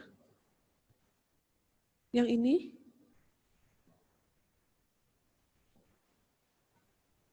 Oh, yang habis 9-nya dicoret.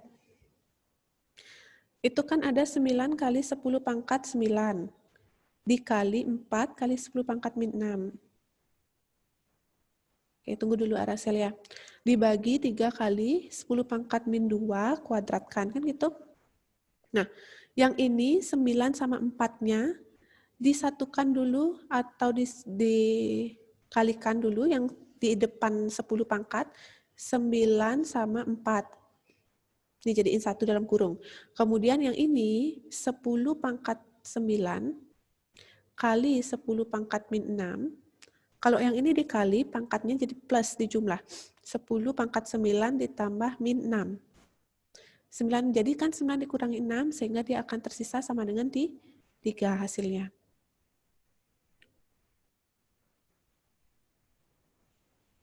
Baru taruh di sini. Dah? Nah, kemudian ada R kuadrat 3 kali 10 pangkat min 2 dikuadratkan. 3-nya jadi 9 karena kuadrat, kemudian 10 pangkat min 2-nya dikuadratkan, ini pangkatnya dikali, bukan min 2 kali min 2, bukan.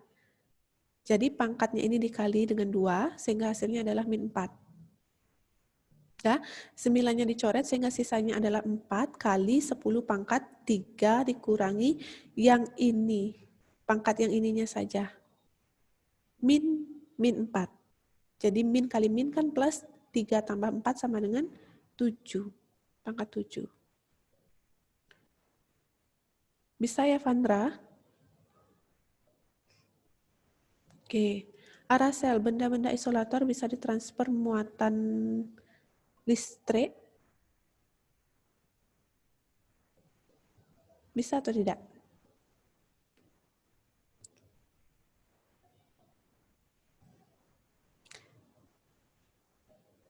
Tidak bisa menghantarkan muatan listrik. Oke, yang nomor 1, halaman 95B. Yang ditanya 2 itu, penggarisnya akan bermuatan apa? Terus rambutnya akan bermuatan apa? Gitu. Ya, negatif apa positif jawabannya? Kalau penggaris akan bermuatan apa? Terus rambut akan bermuatan apa?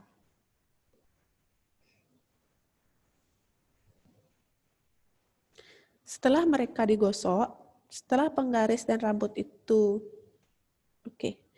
Jadi penggaris akan bermuatan negatif, rambut akan bermuatan, ya betul.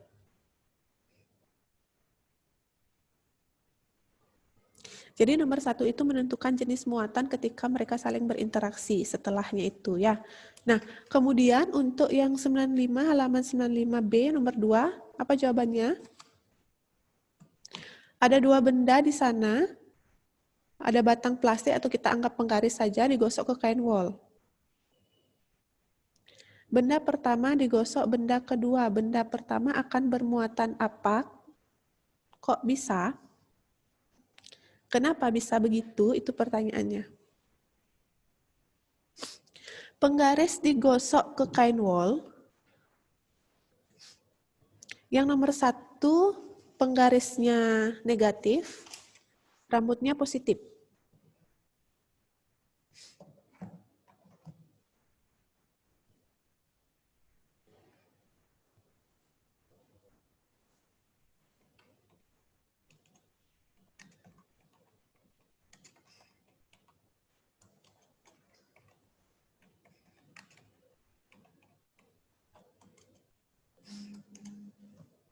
Oke, kita lanjut ke yang nomor 2. Penggaris digosok ke kain wol. Apa yang terjadi pada penggaris?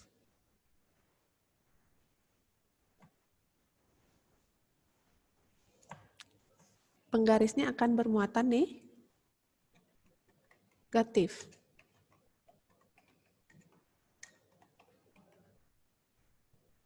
Kenapa? Kenapa penggarisnya bisa bermuatan negatif? Sebab elektron dari kain wol pindah ke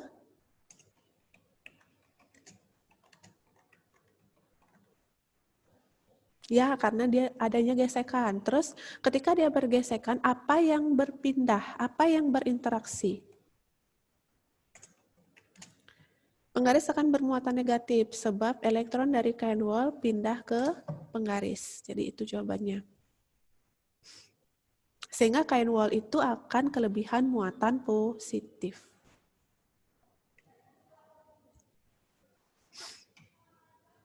Oke, paham ya? Jadi ada yang ditanya enggak?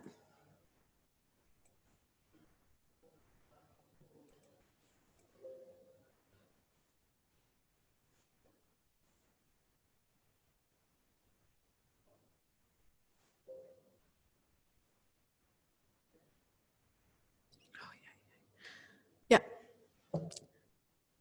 Kalau sudah, sekian materi untuk hari ini. Jadi untuk di listrik statis sudah semua pembahasannya tentang gaya listrik. Oke, boleh di-unmute, boleh dibuka videonya dulu.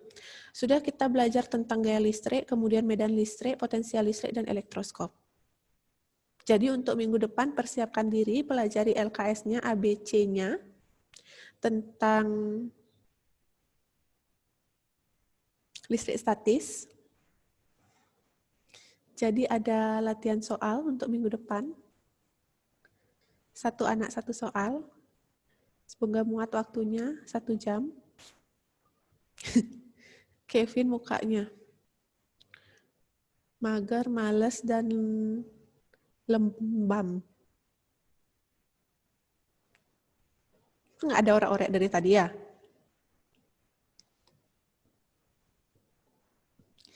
Oke, sekian pembelajaran hari ini. Oke, Kevin, tutup dengan doa.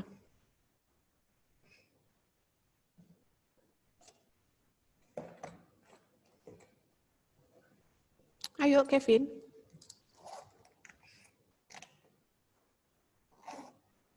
Kenapa, Miss? Doa, pimpin. Hah? Melek, Miss? Pimpin doa. Oh, oke. Teman-teman, mari kita berdoa.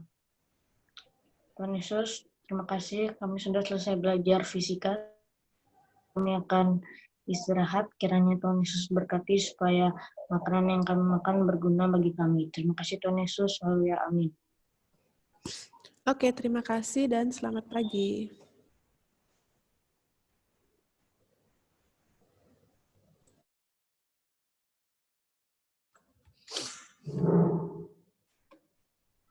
Oke, selamat siang anak-anak. Bisa dengar suaranya Miss? Kalau bisa tolong direspon jempolnya. Yang lainnya kemana? Ya, belum semua. Excel, Bianca, Amadeo, Deadline, Kevin, Dayu, Timothy, Jovan, Miracle, Sandi Pujanta. Oke, aktifkan dulu kameranya. Semuanya? Ya.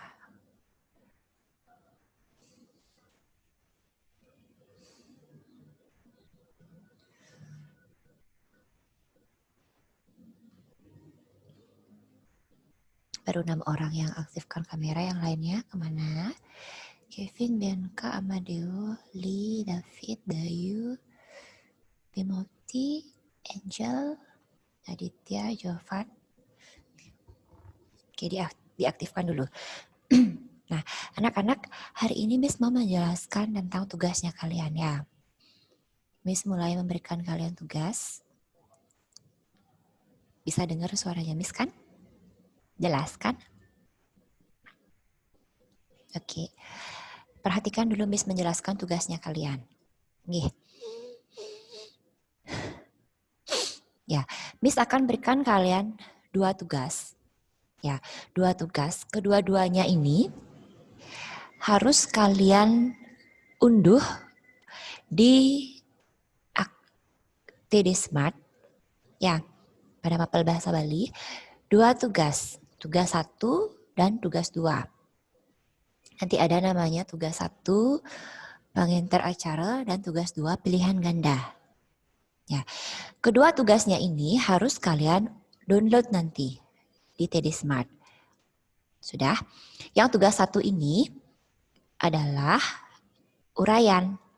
Ya, ada teks pengantar acara, di bawahnya ada soal. 10 soal dengan bahasa Bali. Karena dia menggunakan bahasa Bali, maka Miss akan berikan terjemahannya ke kalian. Kenapa tidak langsung aja Miss ketik? Tidak. Miss maunya kita bahas sama-sama dulu soalnya sambil kita cari terjemahannya. Ya. Nah, tugasnya ini setelah kalian download, kalian buat di buku tulis. Ya, setelah kalian buat buku tulis, jawabannya saja, tapi berikan keterangan. Tugas 1, tugas 2. Kalian foto. Sudah, kalian foto. Kalian berikan nama file. Nama filenya itu adalah tugas 1 B Bali underscore namanya kalian underscore kelas. Itu file name-nya. Setelah itu kalian upload lagi di TD Smart. Ya, dalam bentuk foto. Kedua-duanya. Tugasnya bisa kalian download nanti mulai jam 2 siang ini.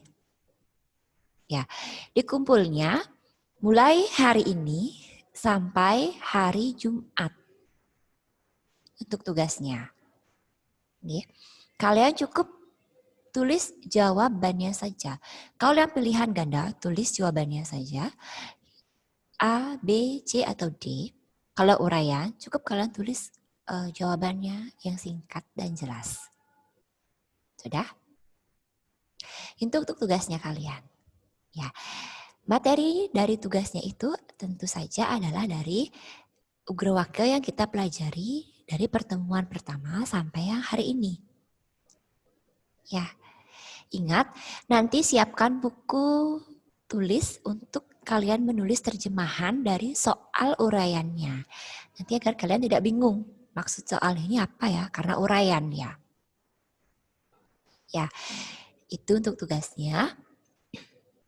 Lalu yang ketiga adalah mulai minggu depan kita akan mengambil nilai K4 atau project bahasa Bali. Ya, projectnya adalah yang sederhana saja. Kalian Miss tugaskan untuk membaca teks Ugrawakya di halaman 9 sampai halaman 10 di buku paket. Ya, di sana ada contoh baos Ugrawakya, teks panginter acara yang sederhana. Jadi acaranya tidak terlalu banyak, dia singkat. Sehingga tidak perlu banyak waktu nanti. Sudah? Apa saja yang nanti Miss nilai sebagai bahannya kalian untuk belajar? Yang Miss nilai nanti adalah intonasinya kalian. Intonasi bagaimana MC itu berbicara, membawakan acara. Ketepatan pengucapan kata per kata. Ya, misal ada di bahasa Bali kata sameton. Ditulisnya sameton, tapi dibacanya adalah semeton. Yang mana dia dibaca A, E, dan E. Nah, itu nanti yang akan Miss nilai. 2 itu saja cukup. Kecuali kalau kita bertemu langsung, baru Miss nilai ekspresi dan gerak tubuhnya kalian. Tapi untuk sekarang, Miss ambil nilainya intonasi dan juga ketepatan pengucapan kata. Sudah? Itu untuk tugasnya kalian dan juga project wacen teks panginter acara yang akan kita mulai minggu depan. Ya, untuk hari ini, Miss akan berikan kalian contoh bagaimana seorang MC itu ketika dia membawakan acara. Ya, sudah Miss sediakan videonya. Ya, Miss minta kalian saksikan nanti. Dan juga Miss akan berikan kalian daftar kosakata atau imba kruna yang sering sekali muncul ketika kita membaca atau membawakan teks Ugrawakya. Itu sering sekali muncul, tapi biasanya jarang kalian ketahui artinya apa. Nah, sekarang Miss akan berikan kalian daftar kosakatanya, kurang lebih ada 15 kosakata yang sering muncul. Jadi Miss minta kalian untuk menulis itu. Nanti tugasnya juga akan menggunakan ini.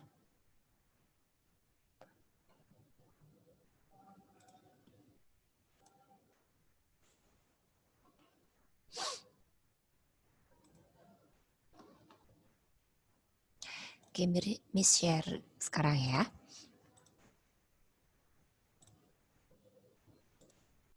Nah, ini dia. Imba kruna ring teks panginter baos. Kosakata ini sering sekali muncul ketika kita membaca ataupun membawakan teks panginter baos. Tapi terkadang kita lupa bahkan tidak tahu artinya apa. Nah, di sini sudah Miss sertakan dia artinya kurang lebih ada 20. Ya, kurang lebih ada 20 krone di sini, silahkan kalian tulis. Ya, sambil Miss menjelaskan sambil kalian menulis. Nih. Yang pertama itu adalah penguntap. Penguntap ini sering sekali muncul. Penguntap, pemungkah, pemahbah. Dia punya 3 istilah. Yang pertama itu penguntap, lalu pemungkah, lalu ada pemahbah. Ya, ketiga-tiganya ini meskipun berbeda katanya, tapi dia memiliki arti yang sama, yaitu pembuka. Ya, penguntap kantor yayasan ini. Nah, itu juga pembuka artinya. Ya. Pemungkah juga pembuka, pemahbah juga pembuka. Lalu yang kedua itu ada uleman. Uleman, atiti itu undangan atau hadirin. Para uleman sanedahat wang yang titiang. Ya, para undangan yang saya hormati. Ya, itu undangan. Bisa juga kita menggunakan kata hadirin. Kalau atiti ini lebih ke hadirin dia konotasinya nanti. Lalu yang ketiga adalah mesandekan. Mesandekan ini artinya acara istirahat. Kalau si pembawa acara sudah bilang mesandekan, itu pasti sudah acara istirahat. Entah itu makan, kudapan yang disediakan, atau ada hiburannya, nah itu di istirahat.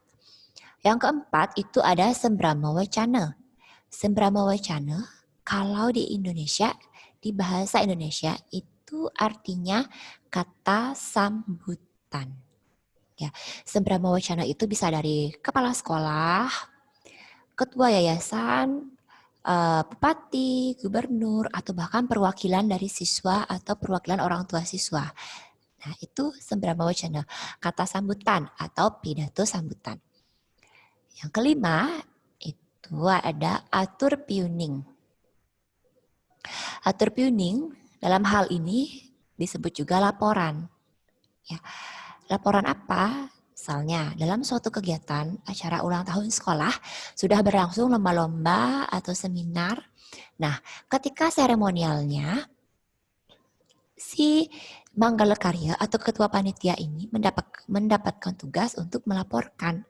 Nah, maka si Ugrawakil atau pengantar acara ini pasti menyebutkan acara atur piuning Manggalakarya, laporan dari ketua panitia.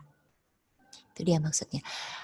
Acara apa yang dilaksanakan, berapa biayanya, siapa pemenangnya, siapa pengisi acaranya, dan lain-lain. Itu dilaporkan oleh si Manggalakarya atau ketua panitia. Maka acaranya disebut atur piuning. Ya. Lalu selanjutnya ada Nayaka Praja. Nayaka Praja ini adalah orang-orang yang bekerja pada bidang pemerintahan. Atau bisa juga kita sebutkan ini adalah staf pemerintahan. Ya, kalau misalnya undangannya ada Bapak Upati dan staf-stafnya, maka staf dari Bapak Upati inilah yang disebut Nayaka Praja. Manggalakarya tadi sudah, itu adalah ketua panitia. Penguntat atau pemuput. Tadi di depan ada penguntap. Penguntap, pemungkah, pemahbah. Sekarang ada penguntat dan pemuput. Nah, kalau si penguntap pakai P ini adalah pembuka. Kalau si penguntat pakai T ini adalah penutup. Ya, penguntat acara. Binakah penguntat acara? Pacang katur sesolahan. Nah, sebagai acara penutup, maka akan dipersembahkan tarian seperti itu. Penguntat. Atau bisa juga dikatakan ini adalah pemuput. Artinya acara penutup. Ya. Selanjutnya adalah penglila cita. Penglila cita ini acara yang paling dinanti-nanti oleh undangan, yaitu acara hiburan. Entah itu ada nyanyian, karaoke, tari, dan lain-lain, drama misalnya. Nah, itu di penglila cita. Penglila cita ini adalah acara hiburan. Terus, sang yajemana. Ya, sang yajemana adalah panitia acara. Kalau Manggala Karya ini adalah ketuanya, yajemana ini pengurusnya, panitia. Kalau Angga itu anggotanya. Dia masih masuk pengurus sang yajemana ini, panitia acara. Swasti Prapta. Ketika si MC itu atau Ugrawagya itu membawakan sebuah acara, terlebih dahulu dia pasti memohon perhatian. Setelah itu mengucapkan salam, mengucapkan swasti prapta, mengucapkan sapaan kepada tamu dan juga susunan acara. Nah, swasti prapta ini artinya sang pengantar acara atau sang Ugrawagya mengucapkan selamat datang kepada para hadirin. Ya, suksema untuk sepengrau ratu ida dane sareng sami talal swasti prapta aturang titiang ring rahinane puniki. Ya, terima kasih saya ucapkan kepada hadirin sekalian dan juga selamat datang di acara hari ini.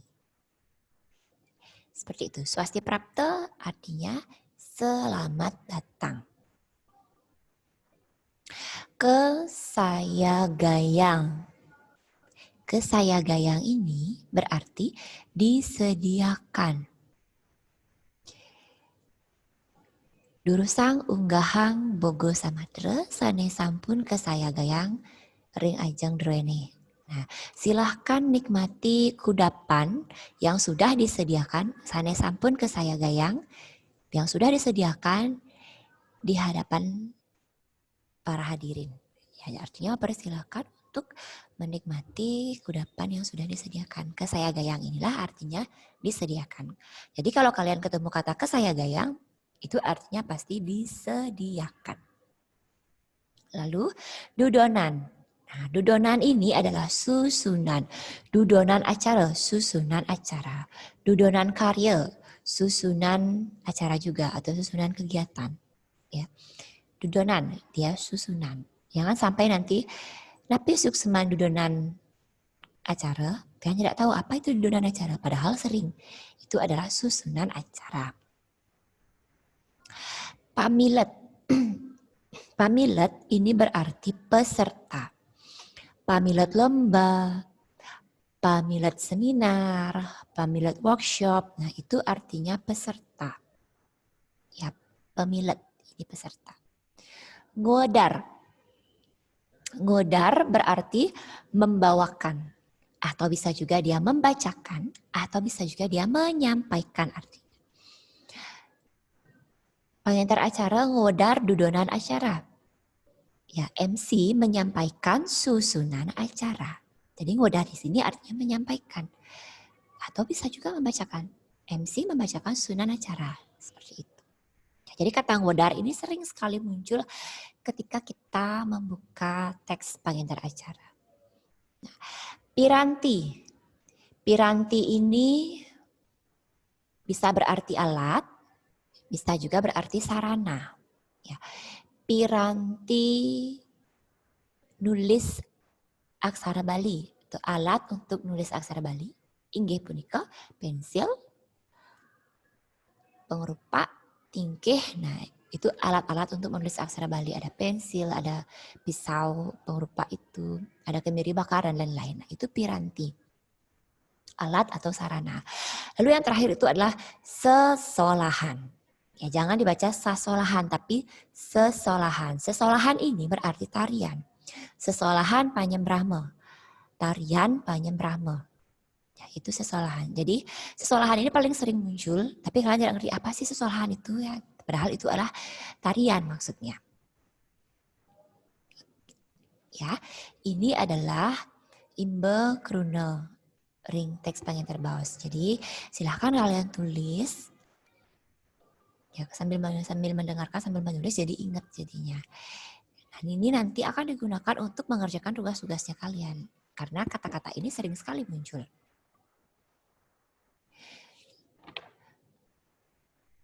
Ya, lalu kalau sudah, Miss akan lanjut ke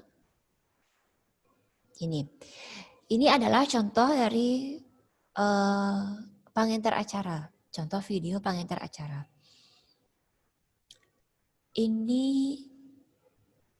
acaranya adalah Wanti Warsa Seketruno atau ulang tahun Karang Taruna. Ya, Indayang piara sayang imbe teks pengantar acara ringsor.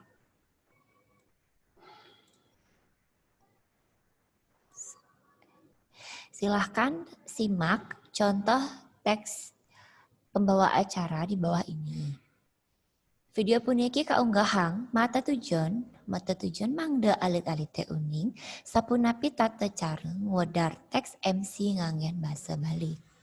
Video ini diunggah dengan tujuan agar para siswa mengetahui bagaimana caranya membawakan teks Ugrawakya atau teks MC dengan bahasa Bali. Nah, jadi silahkan disimak dulu anak-anak. Di sini ada contohnya bagaimana si MC itu Nunas Uratian. Dia mengucapkan salam, mengucapkan selamat datang, menyapa para undangan, susunan acara, dan membawakan acara satu demi satu. Jadi, silahkan kalian simak dulu. Setelah itu akan kita bahas isi dari video ini.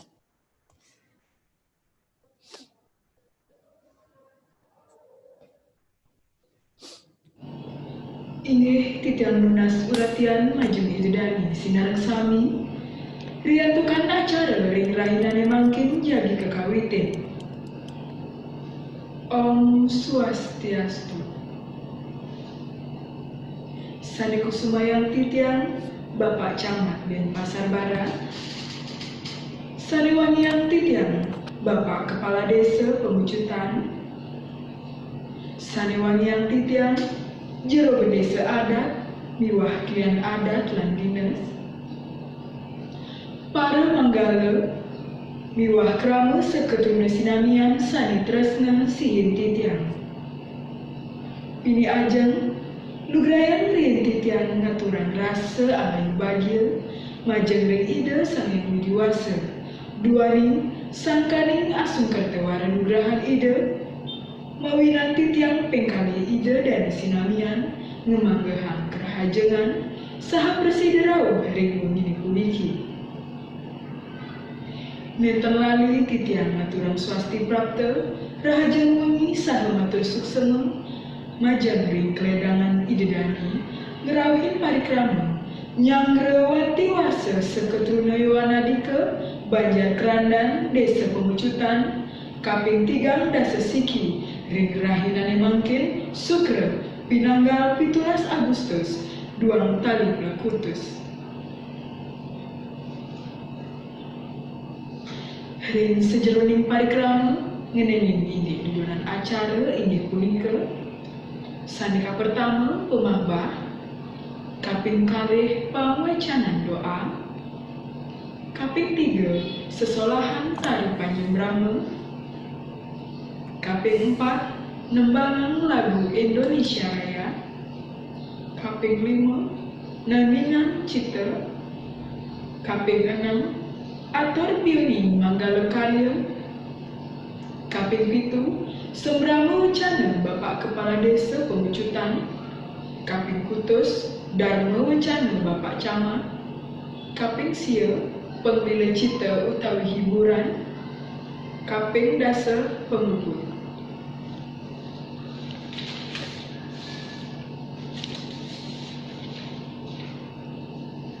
Santukan pemabah sampun dicapang titiang mangkin jadi kekawitin antu acara sanika pertama pindah ke Panjang Brahma pacar kaunggahan sesolahan tari Panjang Brahma para pergina miwah penabuh dulu sang titiang pre-memory para atiti miwah uleman sinamian sani bakti titiang santukan pemuka acara nih sampun magiang titiang mungkin lanturing acara nembangan lagu Indonesia Raya antuk punika titiang Nunas mangda ide dari ngada green aljebos ringsang saning terang lagu dulu sang titiang free memory ide dani Sani mangkin pacang kelaturan antuk parikrama ngeningan cita utawi mengheningkan cipta. Antuk punika titiang lunas keledangan Bapak Camat nyenterang acara puniki. Majeng Bapak Camat dulu sang titiang. Free memory. Bapak Camat miwa idedani sinamian saniwan yang titiang. Sani mangkin kelanturan antuk parikrama kaping 3 sani merupa atur piuning saking Manggala Karya. Dani pemucuk karya inggih punika kalian seketurna Yowanadika Banjar Kerandan dulu sang titiang. Free memory. Free memory. Para atiti miwa uleman sani bakti titiang. Acara selantur nyani merupa sembrang wacana saking Bapak Kepala Desa Pemucutan. Antuk punika Bapak Kepala Desa Dulu Sang Titiang. Free memory. Matur suksema titiang Bapak Kepala Desa sani mangkin idedani pacahiring titiang mirengang dan mewacana saking Bapak Camat Kecamatan Denpasar Barat. Majeng ring Bapak Camat Dulu Sang Titiang. Free memory. Idedani para atiti miwa uleman sani kusumayang titiang. Sampun suwe idedani iring titiang nyarengin parikramani wau. Mangkin sampun panemaya titiang jadi ngiring idedani miarsayang parikrama kaping untat merupa penglila cita utawi hiburan. Sani pertama ngiring piarsayang sesolahan sani mewasta tari cendrawasih sani talar kesolahan antuk para krama seketun druene. Para prehina miwah penabuh dulu sang titiang. Free memory. Ngelantur mangkin ring penglila cita kaping ungkur merupa sesolahan arja lanang saking seke arja akah cangin. Majeng ring pregina lan penabuh dulu sang titiang. Free memory. Bapak Camat miwa idedani sinamian rawi iriki titiang presiden terang acara puniki. Maka kirang langkung atur titiang nugrayang titiang lungsur gengeren pengampura.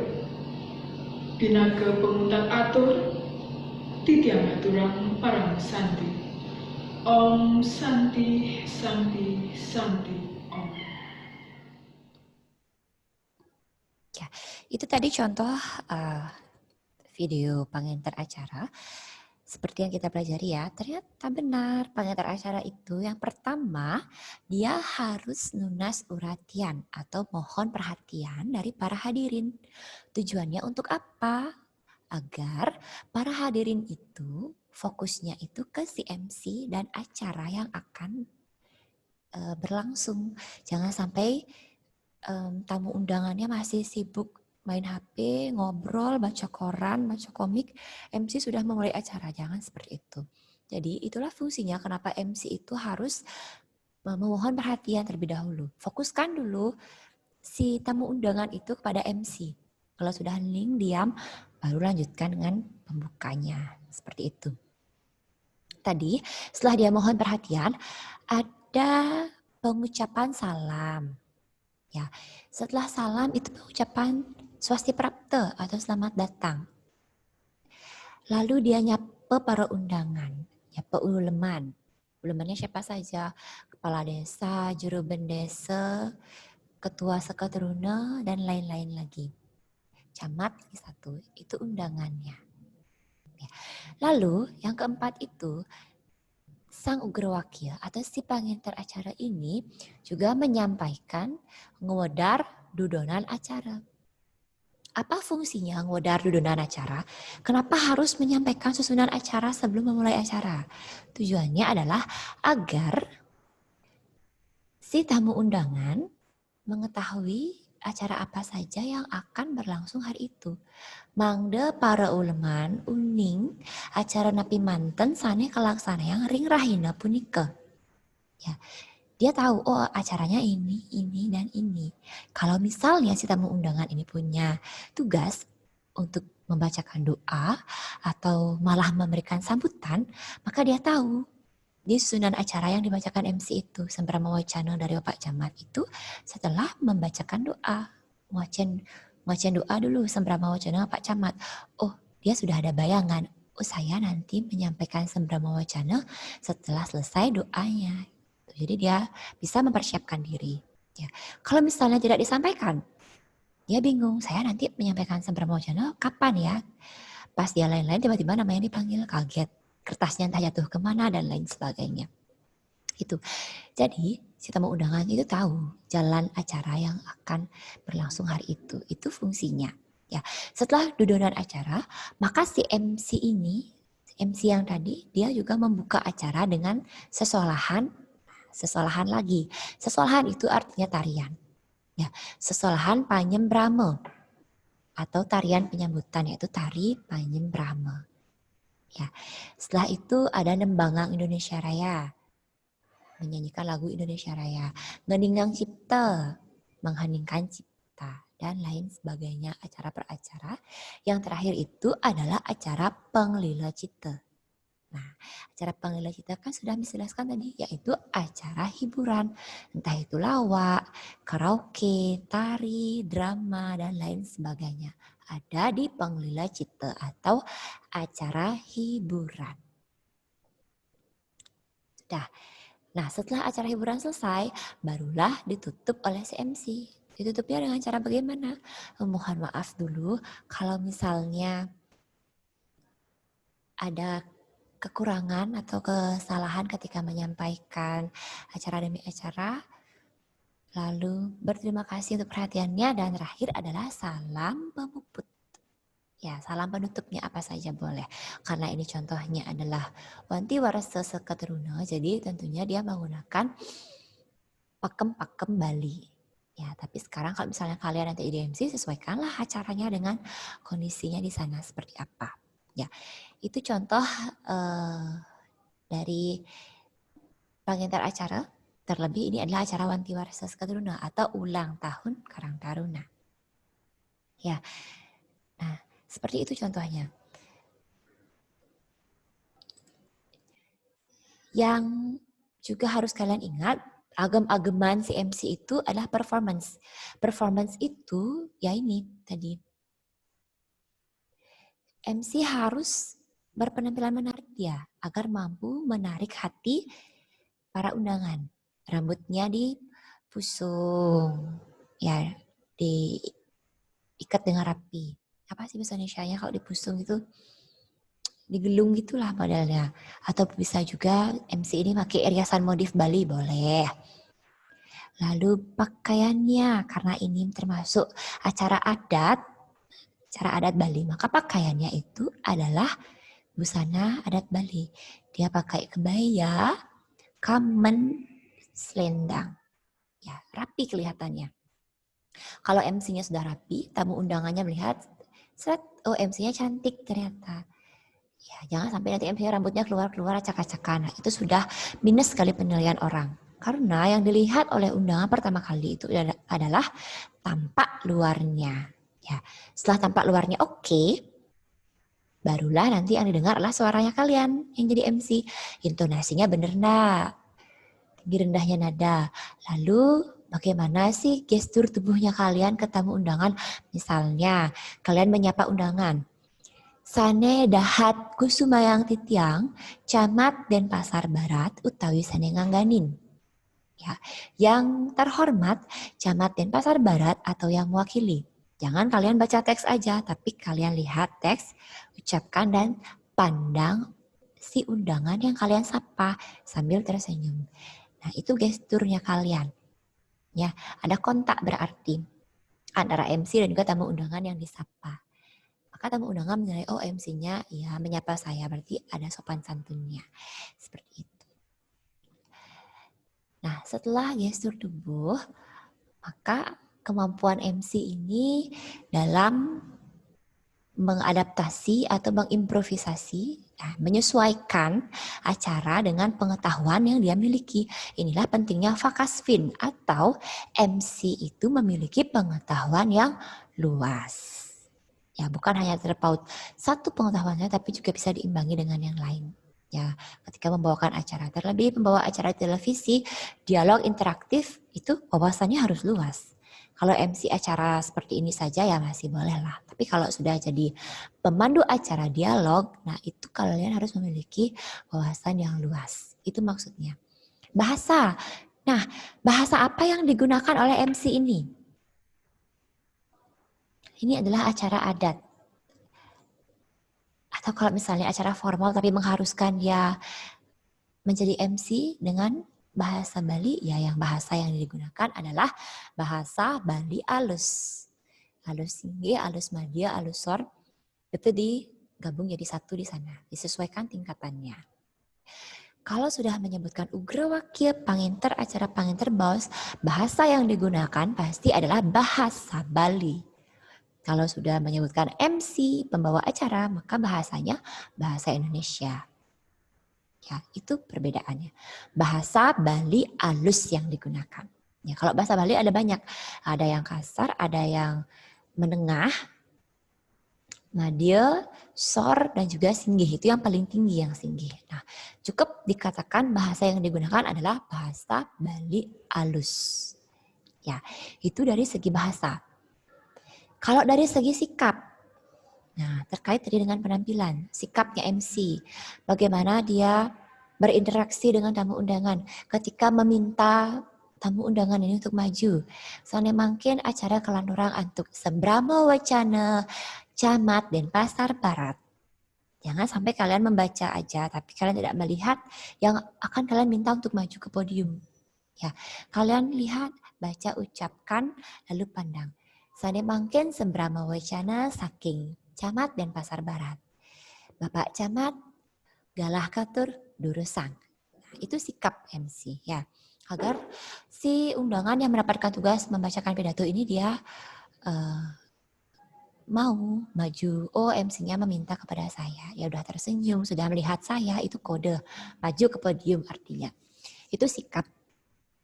Ya, tapi kalau kalian membaca saja tidak melihat si undangannya ya cuek aja ya, bukan saya yang dimaksud, saya tidak dilihat. Nah, seperti itu sikapnya nanti.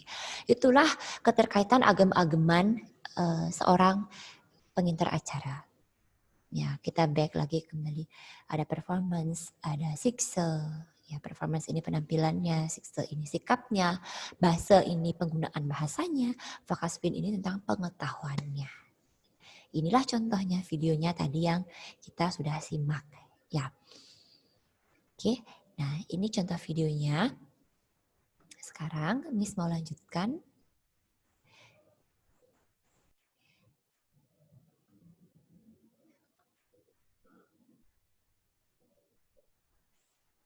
Oke, Miss mau lanjutkan lagi. Tadi sudah ada imbak rune. Ada yang ketinggalan nggak imbak runenya? Tidak ada ya?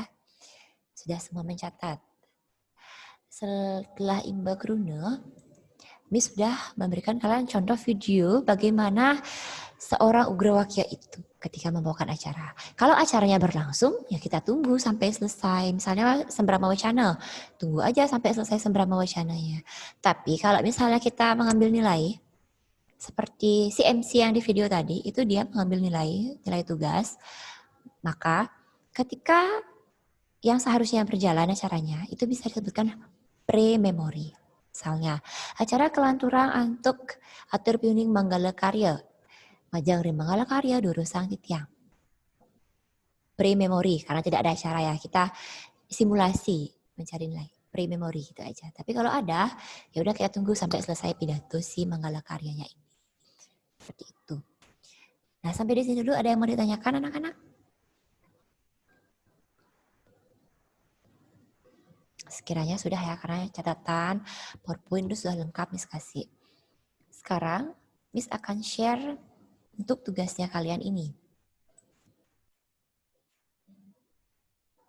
Oke, ini adalah tugasnya kalian nanti ya. Miss memberikan teks pengintar acara tentang perpisahan sisio kelas sio. Sio itu 9. Perpisahan sisio kelas sio. Jadi acaranya ini ceritanya ya perpisahan dari siswa kelas 9. Nah, siapa saja undangannya, acaranya apa? Ini sudah ada. Lalu ada tugas 1. Tugas satunya kalian adalah nyaurin pitaken. Ya, nyaurin pitaken ini ada 10 soal. Ya, tugas 1 nyaurin pitaken. Saurin pitaken ring sor puniki. Jawablah pertanyaan di bawah ini. Ya, ini dalam bentuk bahasa Bali. Sekarang, Miss akan berikan kalian bahasa Indonesianya. Maksud soalnya apa sih? Nah, jadi sekarang Miss berikan bahasa Indonesianya. Kalian silahkan ditulis nanti jam 2, mulai jam 2 nanti silahkan kalian download soalnya di TD Smart. Kerjakan paling lambat hari Jumat. Itu difoto lalu diunggah di TD Smart. Jadi nanti Miss bisa download di sana nanti ya. Kalau misalnya ke WA kebanyakan nanti kalian. Jadi lebih baik di TD Smart saja. Oke, sudah. Siapkan buku tulisnya kalian, alat tulis. Miss terjemahkan sekarang ini. Kita mulai ya. Dari nomor 1. Yang ketinggalan nanti bisa raise hand. Miss, saya ketinggalan. Diulang lagi, tolong Miss. Boleh. Ya.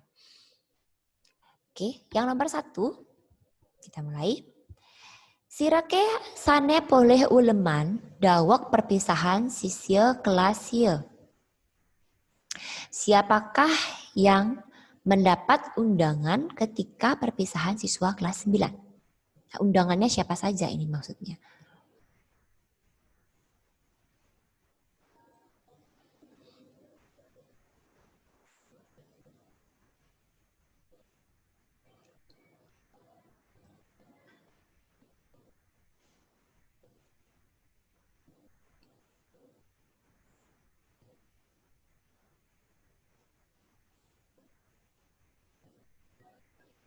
Siapakah yang mendapat undangan ketika perpisahan siswa kelas 9? Ya, siapa saja undangannya? Sekalian lihat di teksnya.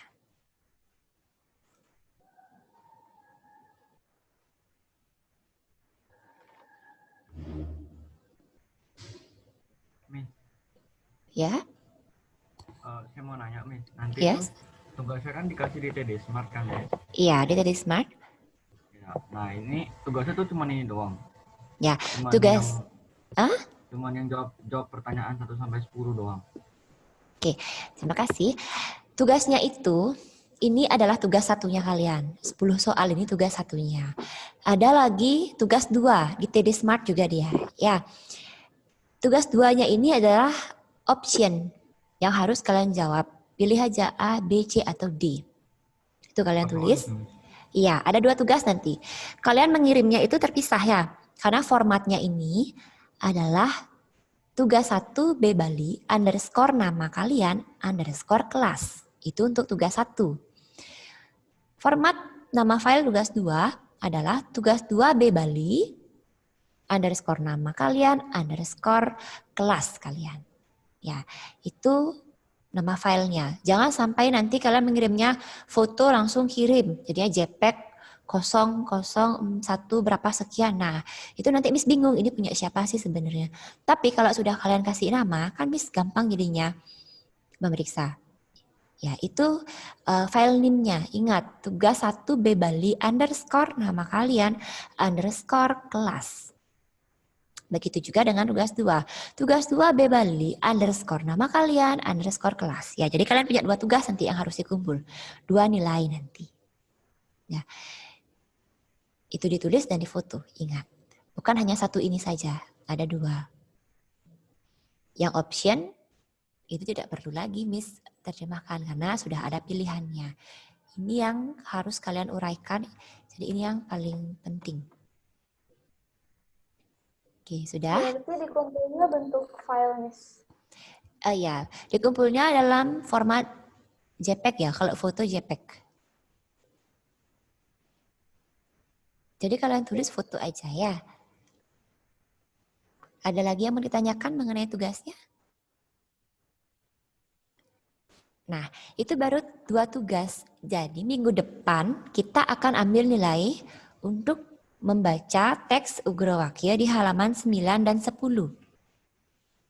Ya, sudah ketemu kan halaman 9 dan 10? Ini yang akan nanti kalian baca. Miss nilai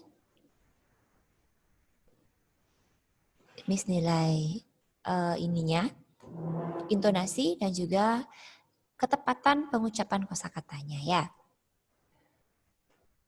Nah, nanti ingat, Miss ingatkan lagi, nggak bosan-bosan, Miss ingatkan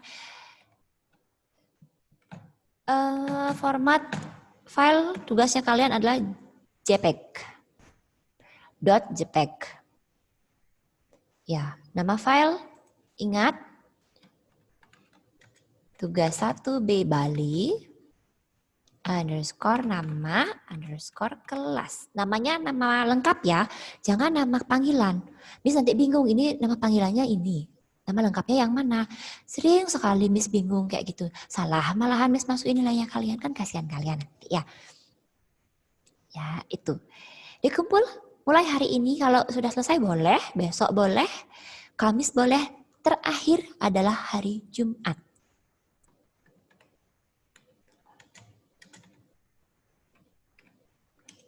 Lanjut, Miss. Oke. Nomor 2 ya sekarang. Sapunapike dudunan acara perpisahan siswa kelas punika. Bagaimana susunan acara perpisahan siswa kelas 9?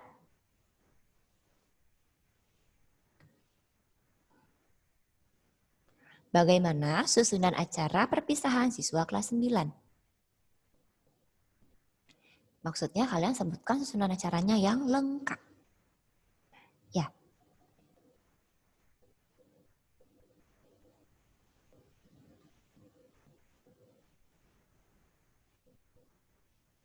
Oke, sudah? Nomor 3. Napike suksman kruno penguntap ring dudonan acara. Apa arti kata penguntap pada susunan acara? Jadi yang kalian cari di sini adalah arti kata penguntap. Istebelin deh. Arti kata penguntap apa? Ini sudah jelaskan tadi kalau kalian mencatat itu ada. Nomor 4. Rikala acara napike manten patut kedagingin penginter acara. Nah, pada acara apa saja biasanya menggunakan pembawa acara? Acara-acaranya apa saja sudah Miss jelaskan pertemuan-pertemuan awalnya kita. Ya, acara napike manten patut kedagingin penginter acara. Acara apa saja yang memerlukan pembawa acara?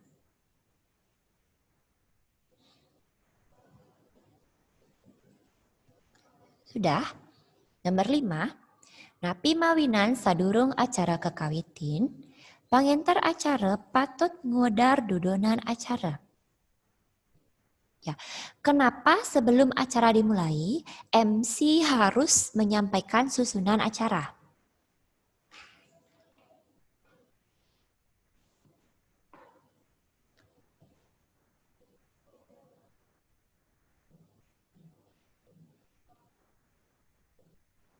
Sudah?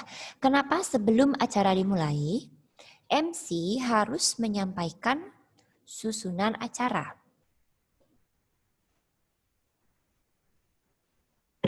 Miss. Saya mau nanya, Miss. Nanti Ya, kan silakan. kalau jawabannya itu kan nanti misalnya saya jawab kan itu ada satu nomor, ada satu lebih dari satu atau dua nomor lah itu. Yang jawabannya tuh nggak ada di teks. Jadi saya kan pakai bahasa Indonesia, Miss. Gimana tuh kalau saya nggak ngerti kan, saya kan nggak tahu bahasa Balinya apa, Mas. Saya boleh tulis bahasa Indonesianya aja. Oke. Nah, kalau misalnya kalian menjawabnya itu kan ada yang di luar teks ya.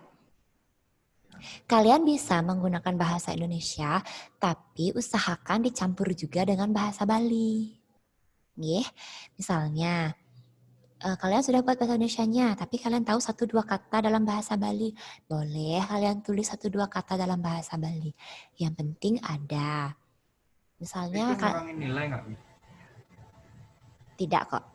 Kalau dalam masa pandemi tidak akan mengurangi nilai. Tapi nanti kalau kita sudah ketemu langsung di sekolah, itu akan Miss tuntun kalian menjawabnya nanti. Ya, diusahakan nanti bahasa Bali dipakai. Tapi kalau sekarang boleh, ada pengecualian. Tapi Miss ingatkan juga, jangan kalian menjawabnya itu full dengan bahasa Indonesia. Minimal ada 1-2 kata dalam bahasa Bali. Misal,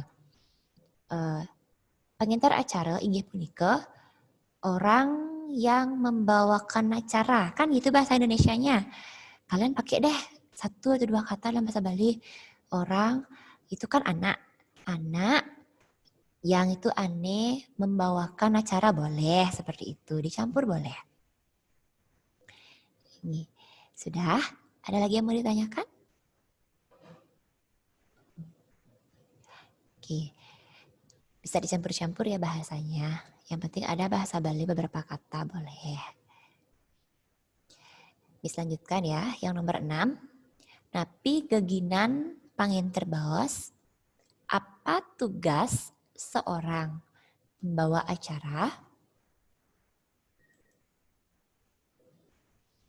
Apa tugas seorang pembawa acara?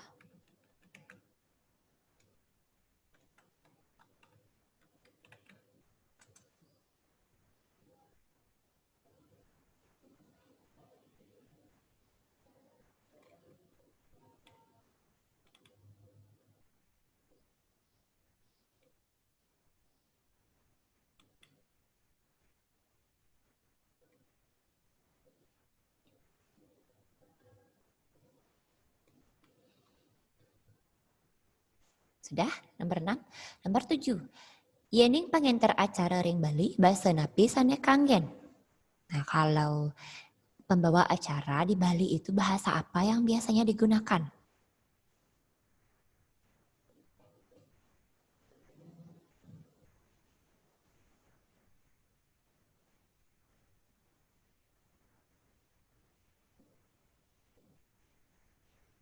Sudah? Pembawa acara di Bali itu bahasa apa yang digunakan? Nomor 8. Acara Indik Napi sana kebaos oleh pangenter acara ring ajeng. Acara apa yang dibawakan oleh MC pada teks di atas? Ya, acara apa yang dibawakan oleh MC pada teks di atas?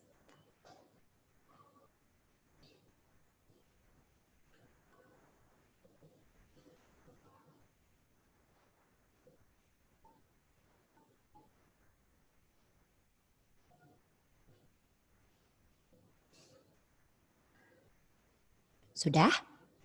Nomor 9. Siroke mantan sane pulih amongan ngwedar sembrama wacana ring teks punike. Siapa saja yang mendapatkan tugas membawakan pidato sambutan pada teks di atas? Nah, siapa saja yang membawakan pidato sambutan?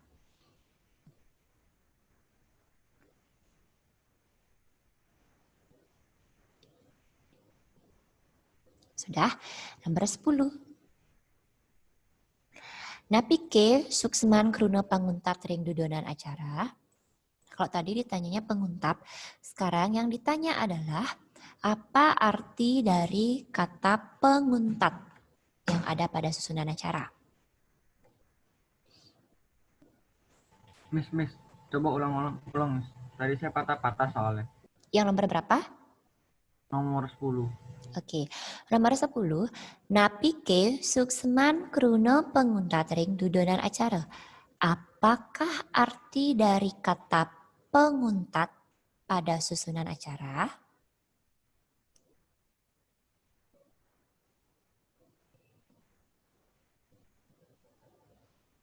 Sudah?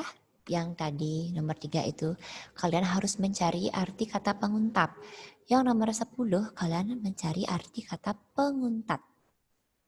Penguntap pakai P, penguntat pakai T. Miss, bisa ulangi nomor berapa? terjemahan nomor 9. Oke, nomor 9. Siapa saja yang mendapat tugas membawakan pidato sambutan?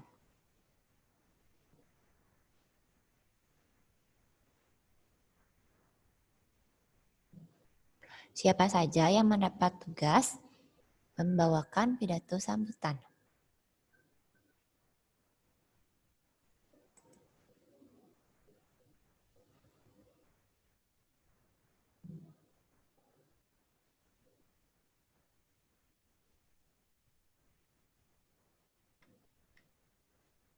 Sudah? Ada yang tertinggal lagi?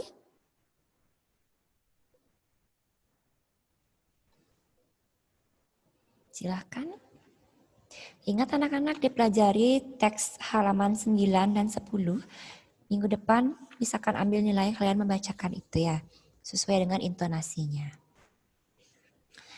Tadi sudah Miss putar videonya. Jadi nanti bisa kalian lihat lagi itu.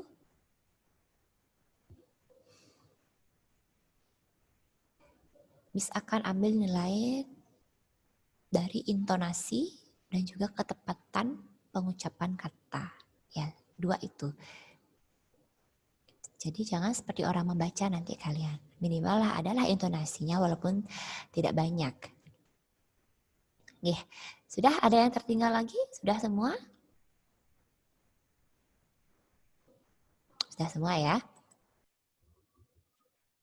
Oke, sampai di sini.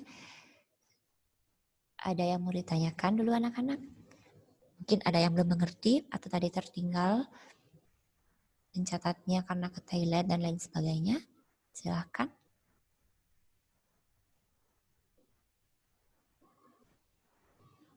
Sudah sip semua ya? Sudah?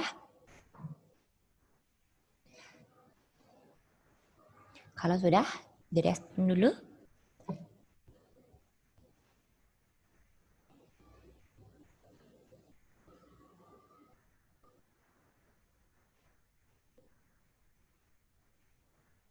Oke, yang lainnya.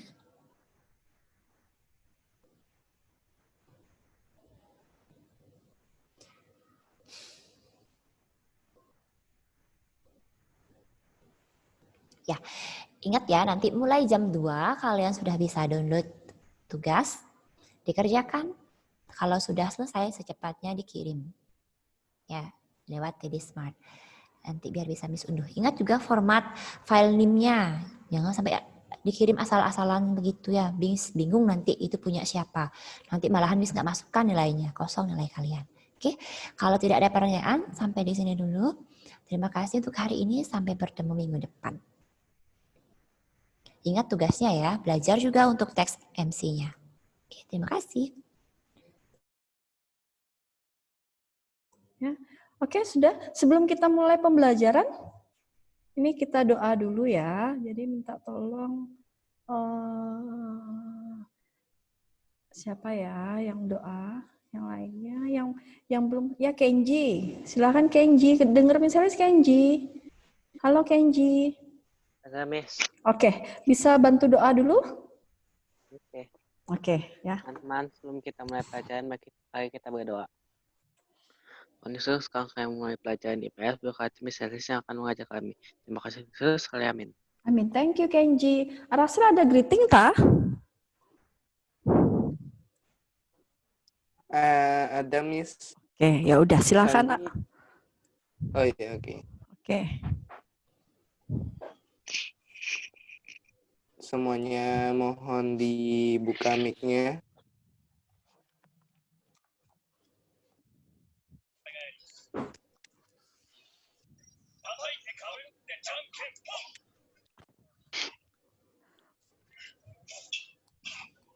Dibuka dulu mic-nya.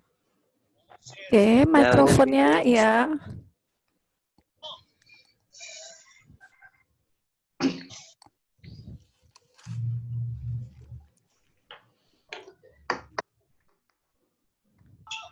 Sandi, ini mau siapa yang greeting sini? Aku atau kamu? Aku. Kan tadi kamu udah. Oke. Aku pulang dah. Videonya tolong dibuka dulu dong.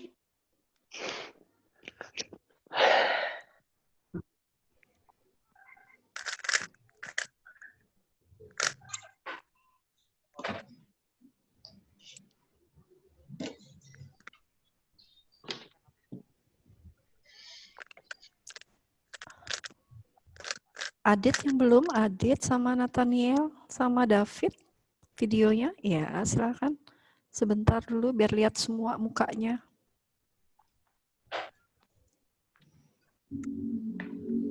David, mana David sama Nathaniel?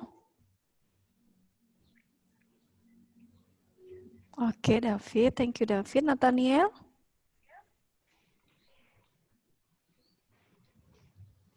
Halo Nathaniel? Oke, enggak ada, ya udah Sandi. Ayo Sandi, dimulai. Ya. Greetings. Good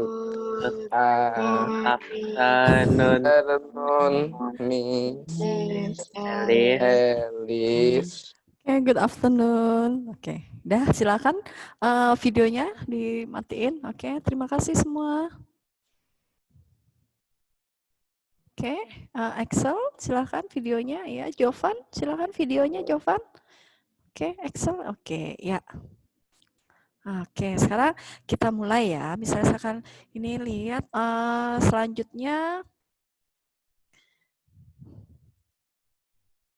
Oke, untuk 9C, kemarin misalnya lihat, sudah lihat di TD Smart, ada beberapa anak yang memang sudah mengumpulkan tugasnya melalui TD Smart. Ada yang, berarti 9C itu ada yang bisa ya. Tetapi kalau memang ada bisa melalui TD Smart, jadi misalnya minta tolong yang kelas 9C, yang belum mengumpul tugas bisa melalui TD Smart ya. Tapi yang sudah terlanjur melalui WA Miss Alice, tidak masalah ya, berarti udah misalnya cek juga ya.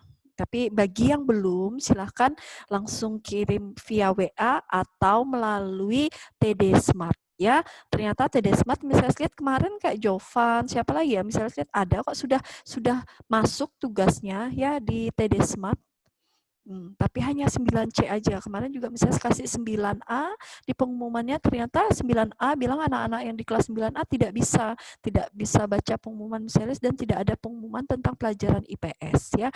Sampai hari ini misalnya masih minta tolong Mr. Bernard juga, tapi sampai hari ini pun misalnya sudah infoin, tapi Mr. Bernard katanya belum, masih harus dirombak lagi. Jadi tolong minta sabar ya. Nanti mungkin misalnya juga kalau memang kita belum bisa ya, jadi belum bisa pengumpulan tugas melalui TD Smart, jadi kalian bisa sementara melalui via WA dulu. Tapi minta tolong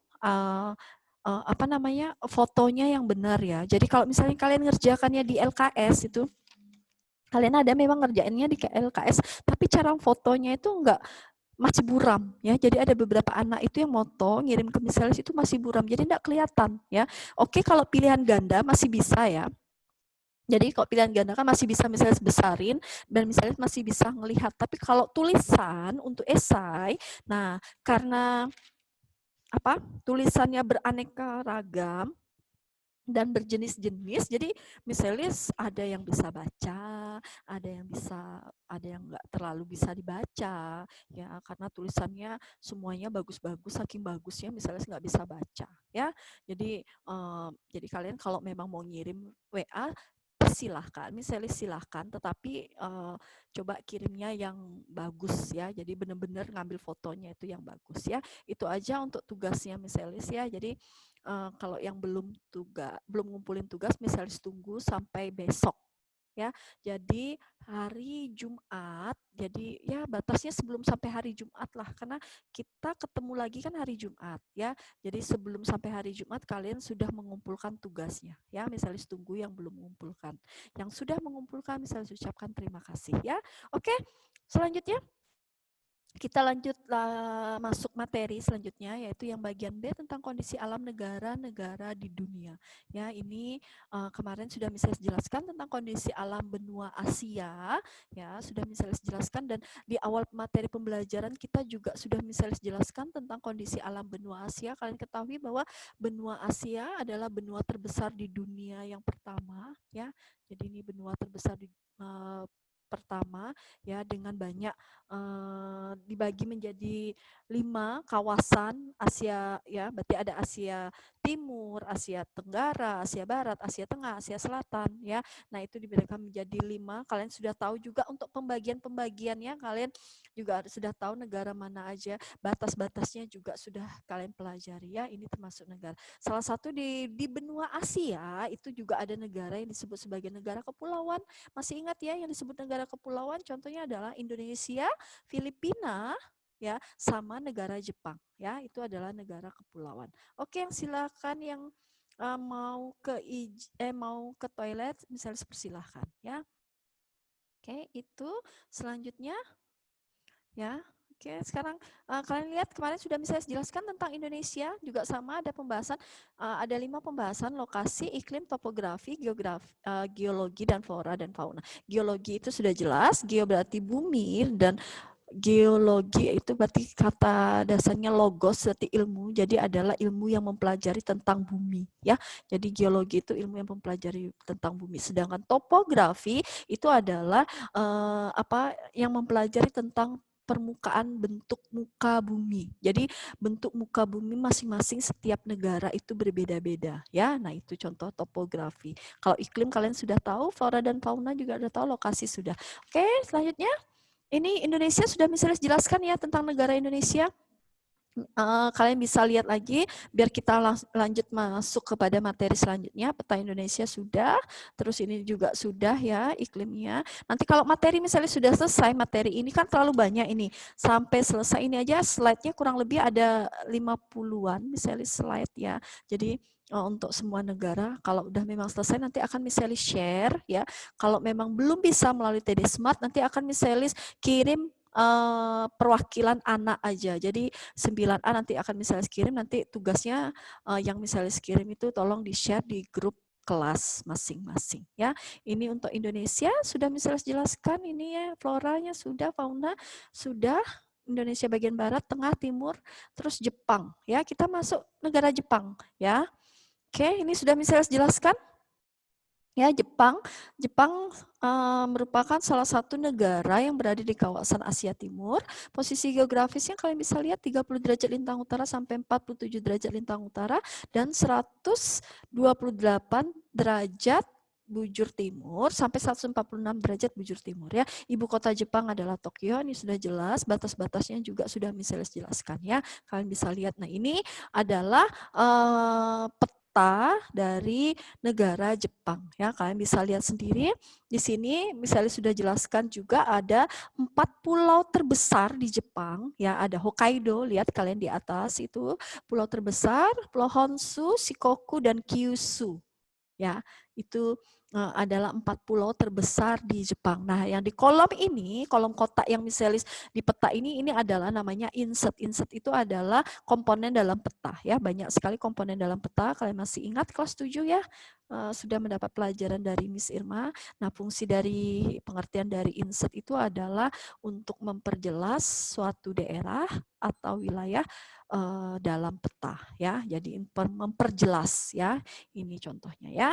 Oke, selanjutnya Jepang memiliki iklim subtropis ya. Jadi beriklimnya subtropis, beda dengan Indonesia. Kalau Indonesia beriklim tropis, kalau negara Jepang dia beriklim subtropis ya. Subtropis itu apa? Misalnya dia dengan memiliki 4 musim.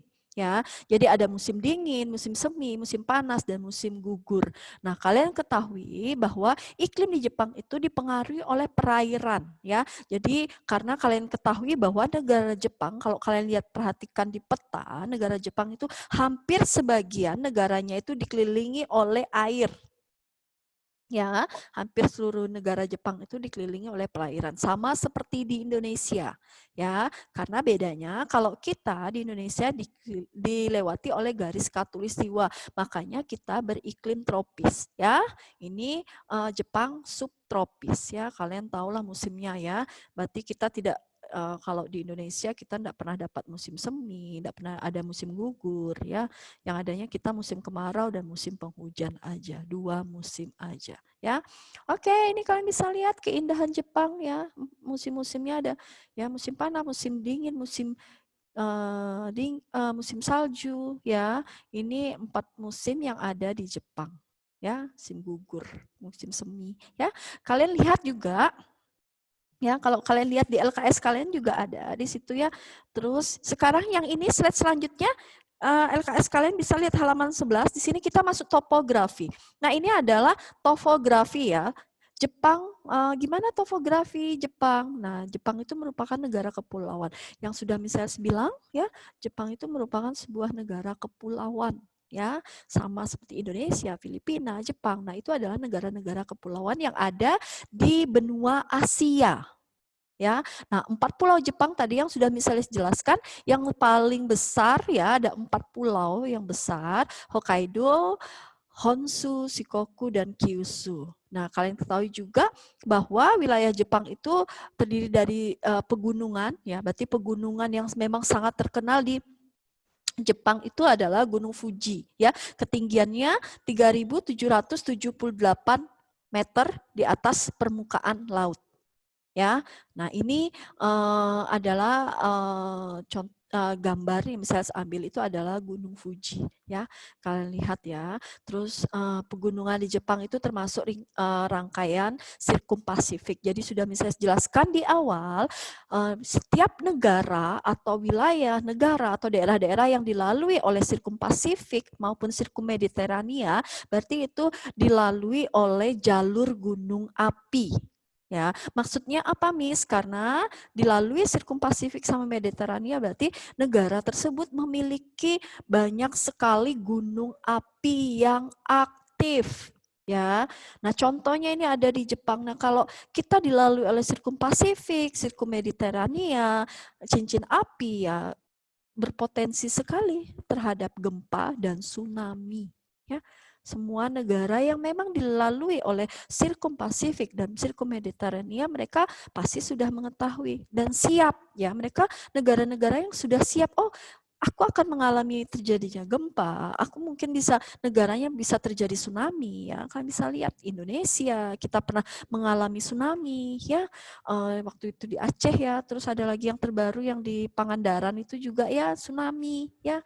Nah, itu sewaktu-waktu kita bisa terjadi. Negara yang memang dilalui itu sudah siap, ya, tahu ada terjadi gempa dan juga terjadinya tsunami, ya. Nah, kalau kalian lihat juga di Jepang itu sungai-sungainya sangat pendek. Jadi pendek-pendek, ya. Beda di Indonesia sungainya besar-besar dan panjang, lebar, besar, ya, sungai-sungai di Indonesia. Tetapi sungai-sungai di Jepang itu pendek-pendek tetapi memiliki arus yang sangat deras. Nah, fungsinya di sini jadi dimanfaatkan oleh masyarakat Jepang itu sebagai pembangkit tenaga listrik, ya. Nah, contohnya di sini ada danau yang besar memang dimanfaatkan oleh negara Jepang atau masyarakat Jepang itu adalah Danau Biwa, ya. Danau Biwa ini terkenal sekali sebagai danau pembangkit tenaga listrik, ya. Itu adalah topografi dari negara Jepang. Sampai di sini ada pertanyaan tentang topografi negara Jepang? Oke, kalau nggak ada pertanyaan bisa saya lanjutkan, ya. Kalau ada pertanyaan langsung nyalakan mikrofon kalian langsung bertanya, ya. Lihat masih di topografi, ya, topografi negara Jepang, ya. Bukan topografi, tapi ini selanjutnya adalah geologi. Nah, slide selanjutnya ini geologi, ya. Nah, geologi di Jepang, kalian ketahui tadi misalnya saya bilang geologi itu ilmu yang mempelajari tentang bumi. Jadi kita akan belajar tentang bagaimana geologi di negara Jepang, ya. Posisi Jepang karena pada jalur gunung api dunia atau cincin api Pasifik. Jadi tadi udah misalnya jelaskan mengakibatkan kita negara tersebut memiliki banyak sekali gunung api aktif, ya. Gunung Fuji itu termasuk gunung aktif, ya. Ya, dan kalian ketahui di Jepang itu kurang lebih dia memiliki gunung aktifnya sebanyak 192 gunung aktif. Kalian bayangkan dan kalian bisa bayangkan sendiri jika terjadi sampai 192 gunung itu meletus secara bersamaan. Apa yang terjadi kalian bisa bayangkan bagaimana dengan kondisi negara Jepang, ya. Satu gunung meletus saja sudah berakibat fatal bagi negara tersebut, apalagi semuanya sampai meletus ya. Wah, misalnya nggak bisa bayangkan ya seperti apa negara Jepang ataupun negara-negara yang ada di dunia dan negara-negara yang dekat tetanggaan dengan Jepang ya. Oke, kita lihat lagi Sirkum Pasifik itu tersebut, kalian bisa melihat jalur dari Sirkum Pasifik itu dari Amerika bagian selatan. Jadi sepanjang Amerika ya itu dilalui oleh Sirkum Pasifik. Terus dia mutar masuk ke Indonesia ya sampai ke Jepang lagi dan kembali lagi sampai ke Amerika. Nah, itu yang disebut dengan Sirkum Pasifik, mengakibatkan banyak negara-negara yang dilalui tersebut banyak sekali gunung aktif ya. Nah, berpotensi gempa. Gempa itu juga ada dua ya, ada gempa vulkanik dan gempa tektonik. Jadi kalian jangan salah. Jadi ya, kalian tahu bahwa gempa itu ada dua, gempa secara vulkanik yang disebabkan oleh gunung berapi ya. Yang kedua, gempa yang disebabkan oleh gempa namanya tektonik atau disebabkan karena adanya pergeseran lempeng ya.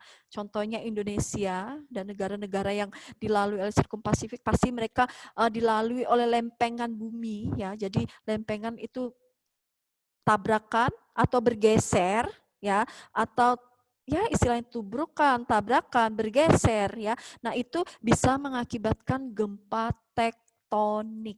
Ya, jadi kalau kalian lihat, misalnya baca di info Denpasar ada gempa itu termasuk gempa tektonik dengan kedalaman berapa, pusatnya di mana. Nah, itu yang disebabkan oleh patahan atau lempengan-lempengan yang saling bertabrakan. Jika gempa yang terjadi karena adanya vulkanik, berarti disebabkan oleh karena adanya gunung meletus. Ya, jelas ya? Itu gempa yang terjadi ya. Oke, selanjutnya ada pertanyaan? Ada pertanyaan kah? Kalau nggak ada pertanyaan, saya lanjutkan. Oke, kalau nggak ada pertanyaan, misalnya kalian bisa lihat di sini. Di sini ada cincin api, ya. Memang yang dilalui ya itu sampai ke negara Asia. Asia itu hampir semuanya. Jepang dapat masuk ke atas ya, Jepang masuk lagi ke Amerika, turun dia ke bawah dari Amerika Utara, terus ke Amerika Tengah, masuk ke Meksiko, masuk ke Amerika Tengah, Amerika bagian selatan. Lihat terus ya. Nah, itu adalah cincin api ya. Kalian lihat tadi misalnya. Lanjut masuk ke gempa terban.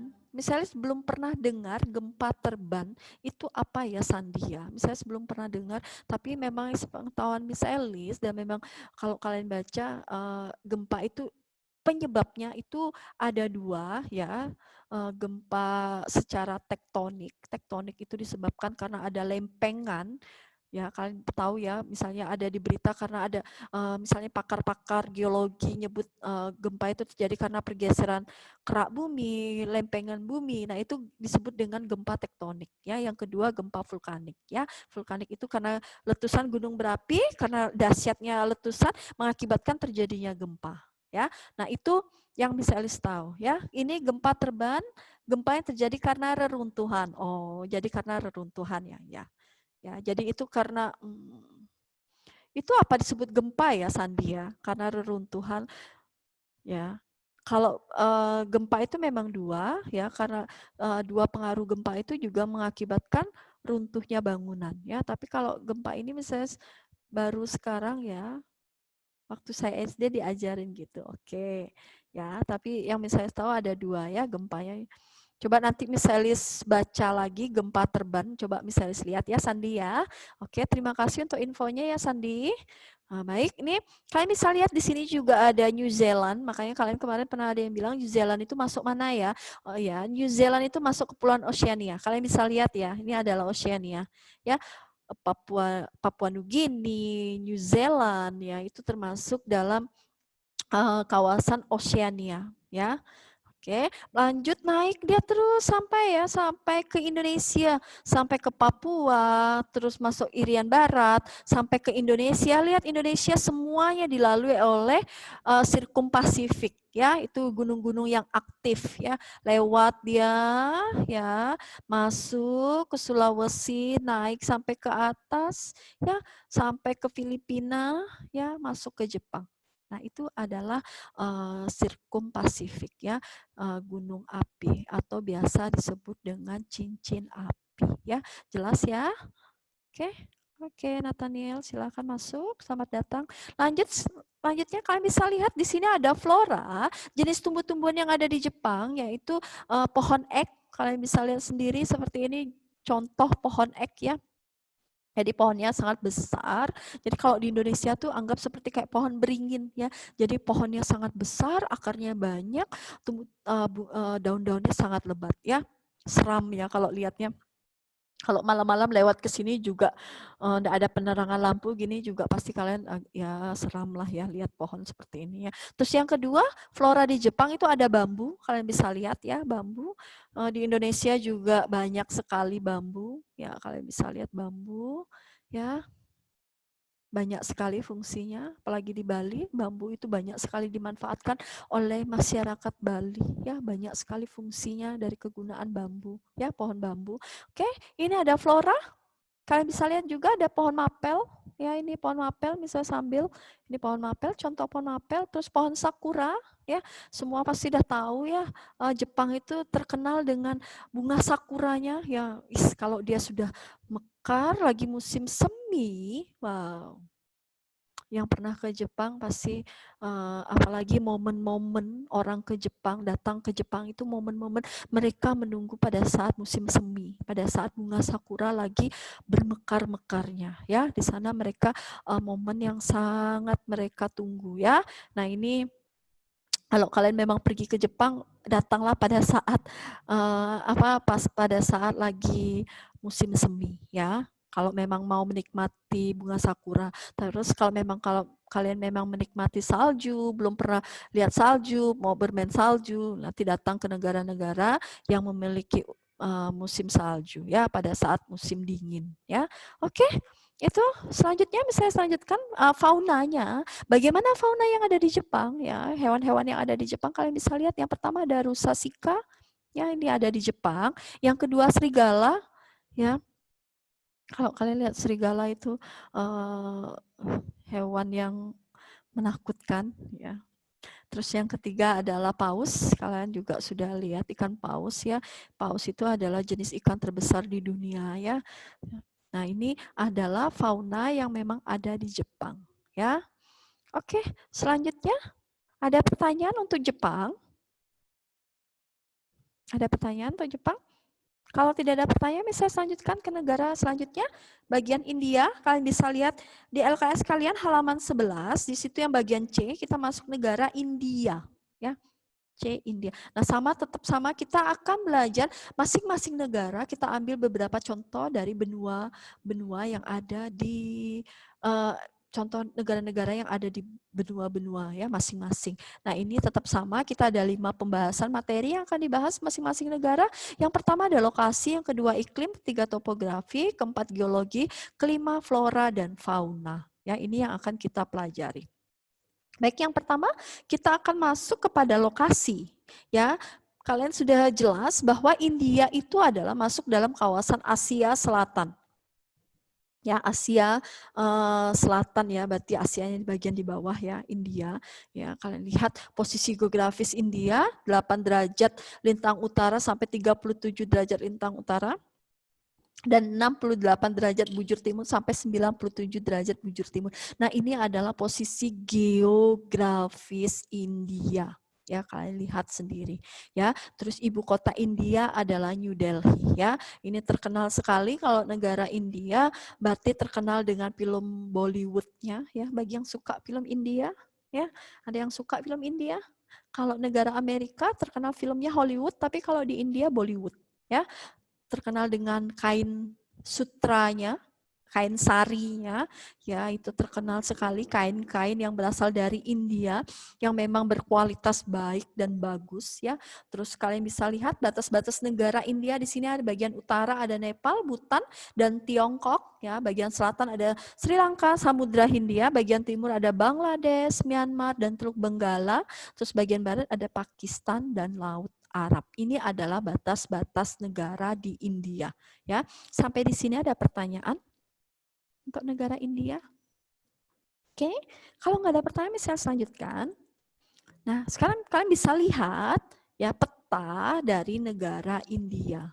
Ya, ini negara yang lumayan besar ya, negara India kalian bisa lihat. Di sini kalian bisa lihat di sini ada Delhi ya, New Delhi. Ini adalah ibu kota dari India. Dia terletak di India di bagian utara ya, kalian bisa lihat di sini ya. Ada New Delhi ya, juga terkenal. Terus di sini kalian bisa lihat di sisi kiri kalian di situ ada nama kota Gujarat ya. Gujarat ini adalah salah satu salah satu wilayah ya waktu dalam penyebaran agama Hindu ke Indonesia ya. Jadi masyarakat Gujarat inilah yang pertama yang datang ke Indonesia. Mereka membawa hasil dagangan ya, kaum Gujarat. Ya, masih ingat ya kelas 7 semester 1 ya pelajaran IPS. Ya, kalau sama misalis pasti ada jelaskan, atau sama Miss Irma, kalian sudah dijelaskan sama Miss Irma tentang kaum Gujarat ya. Ini dia tinggal di sini ya, berarti dia memang orang India. Kalian bisa lihat di sini ada daerah-daerahnya ya, agak terlalu ribet ya ngomong daerah-daerah di India ya, kalian bisa lihat sendiri ya. Oke, itu salah satunya kawasan yang ada di India.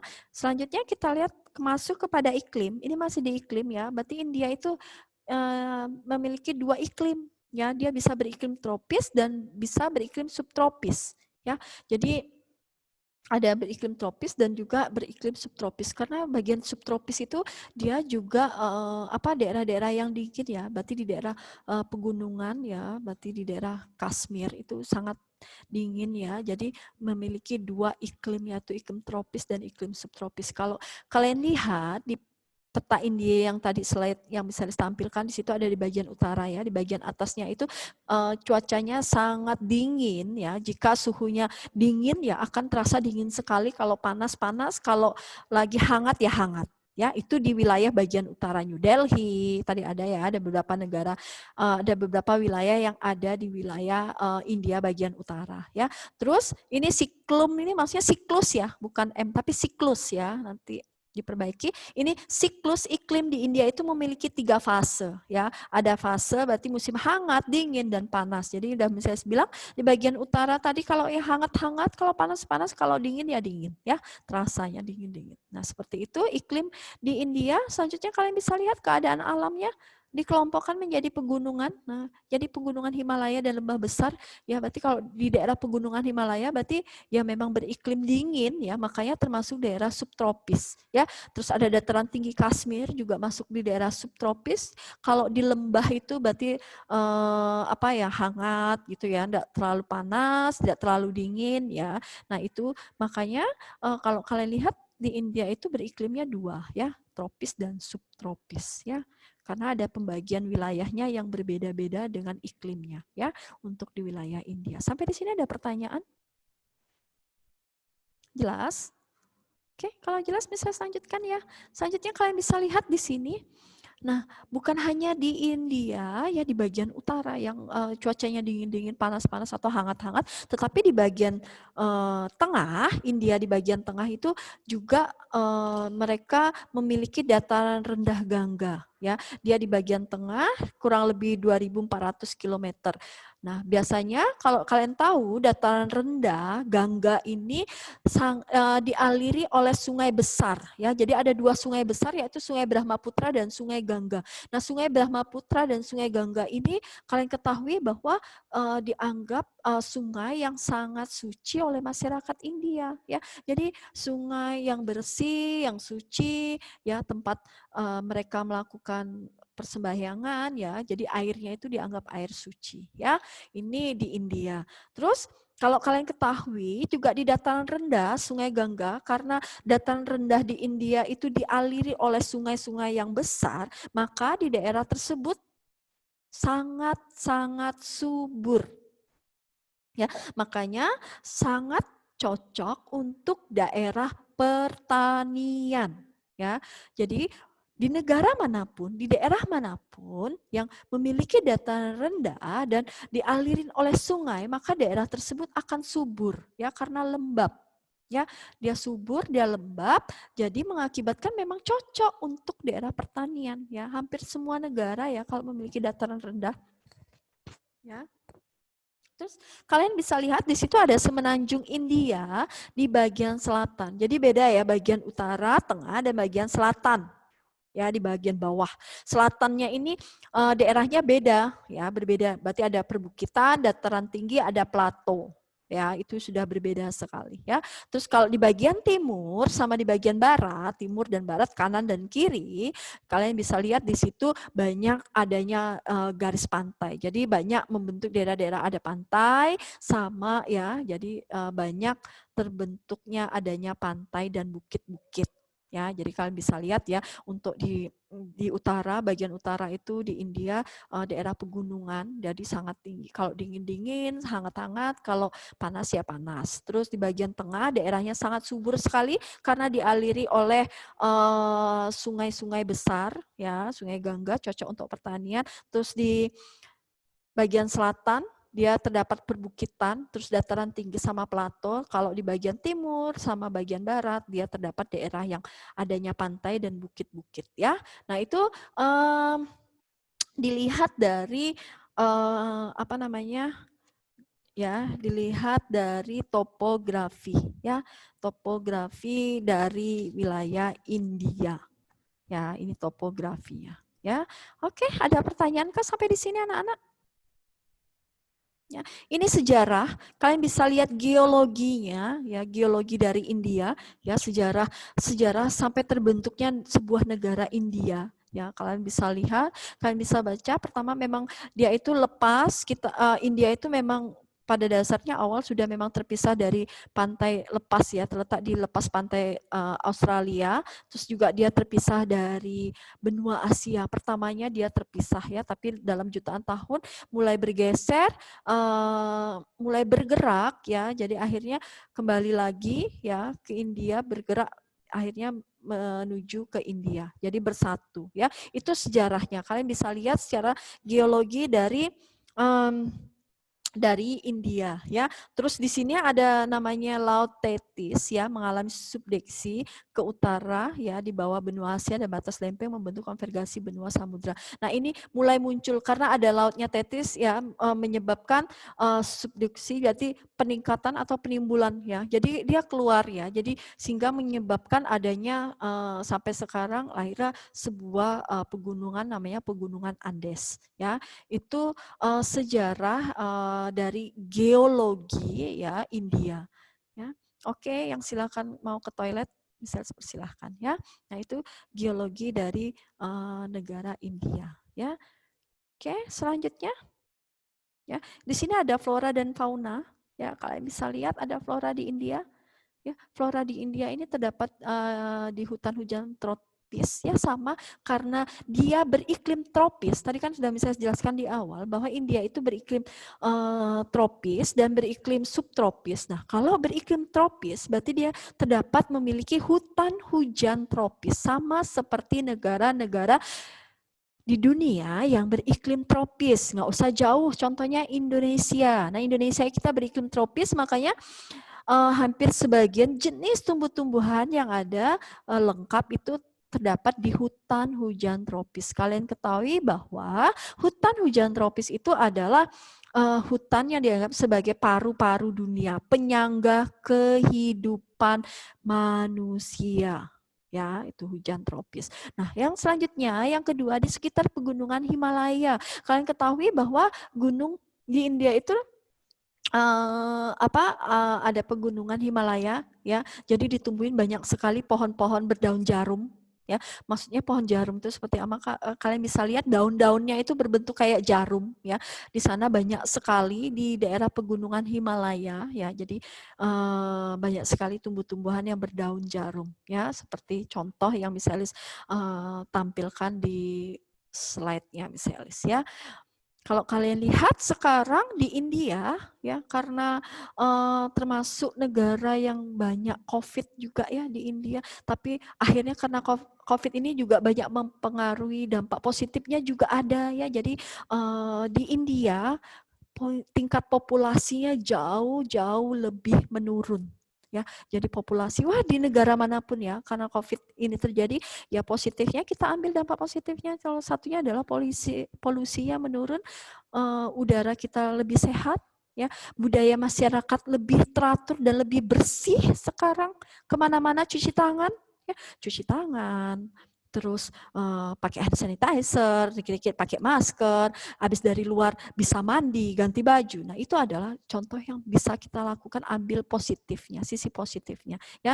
Di contohnya di negara India itu sampai sekarang, dulu masyarakat India sampai hari ini sebelum terjadinya COVID, mereka sulit sekali untuk melihat pegunungan Himalaya, ya. Jadi mungkin lebih dekatnya mereka bisa melihat, ya. Tetapi karena kondisi COVID seperti ini, jadi polusi udara yang di India mulai menipis, ya. Di masyarakat di India itu dari ribuan kilometer dari jauhnya itu mereka bisa melihat indahnya, megahnya pegunungan Himalaya. Itu yang misalnya baca, ya, yang kemarin masuk berita. Jadi mereka bisa melihat, nggak usah lebih dekat lagi datang langsung mau melihat pegunungan Himalaya, tetapi dari kejauhan, dari ribuan kilometer mereka bisa melihat keindahan pegunungan Himalaya, ya. Itu salah satu dampak positifnya, ya. Tapi kalau sekarang ya semoga semuanya berlalu, kita bisa kembali lagi ke sekolah, ya. Kangen, kalian juga pasti kangen kumpul sama teman kalian ke sekolah, ya.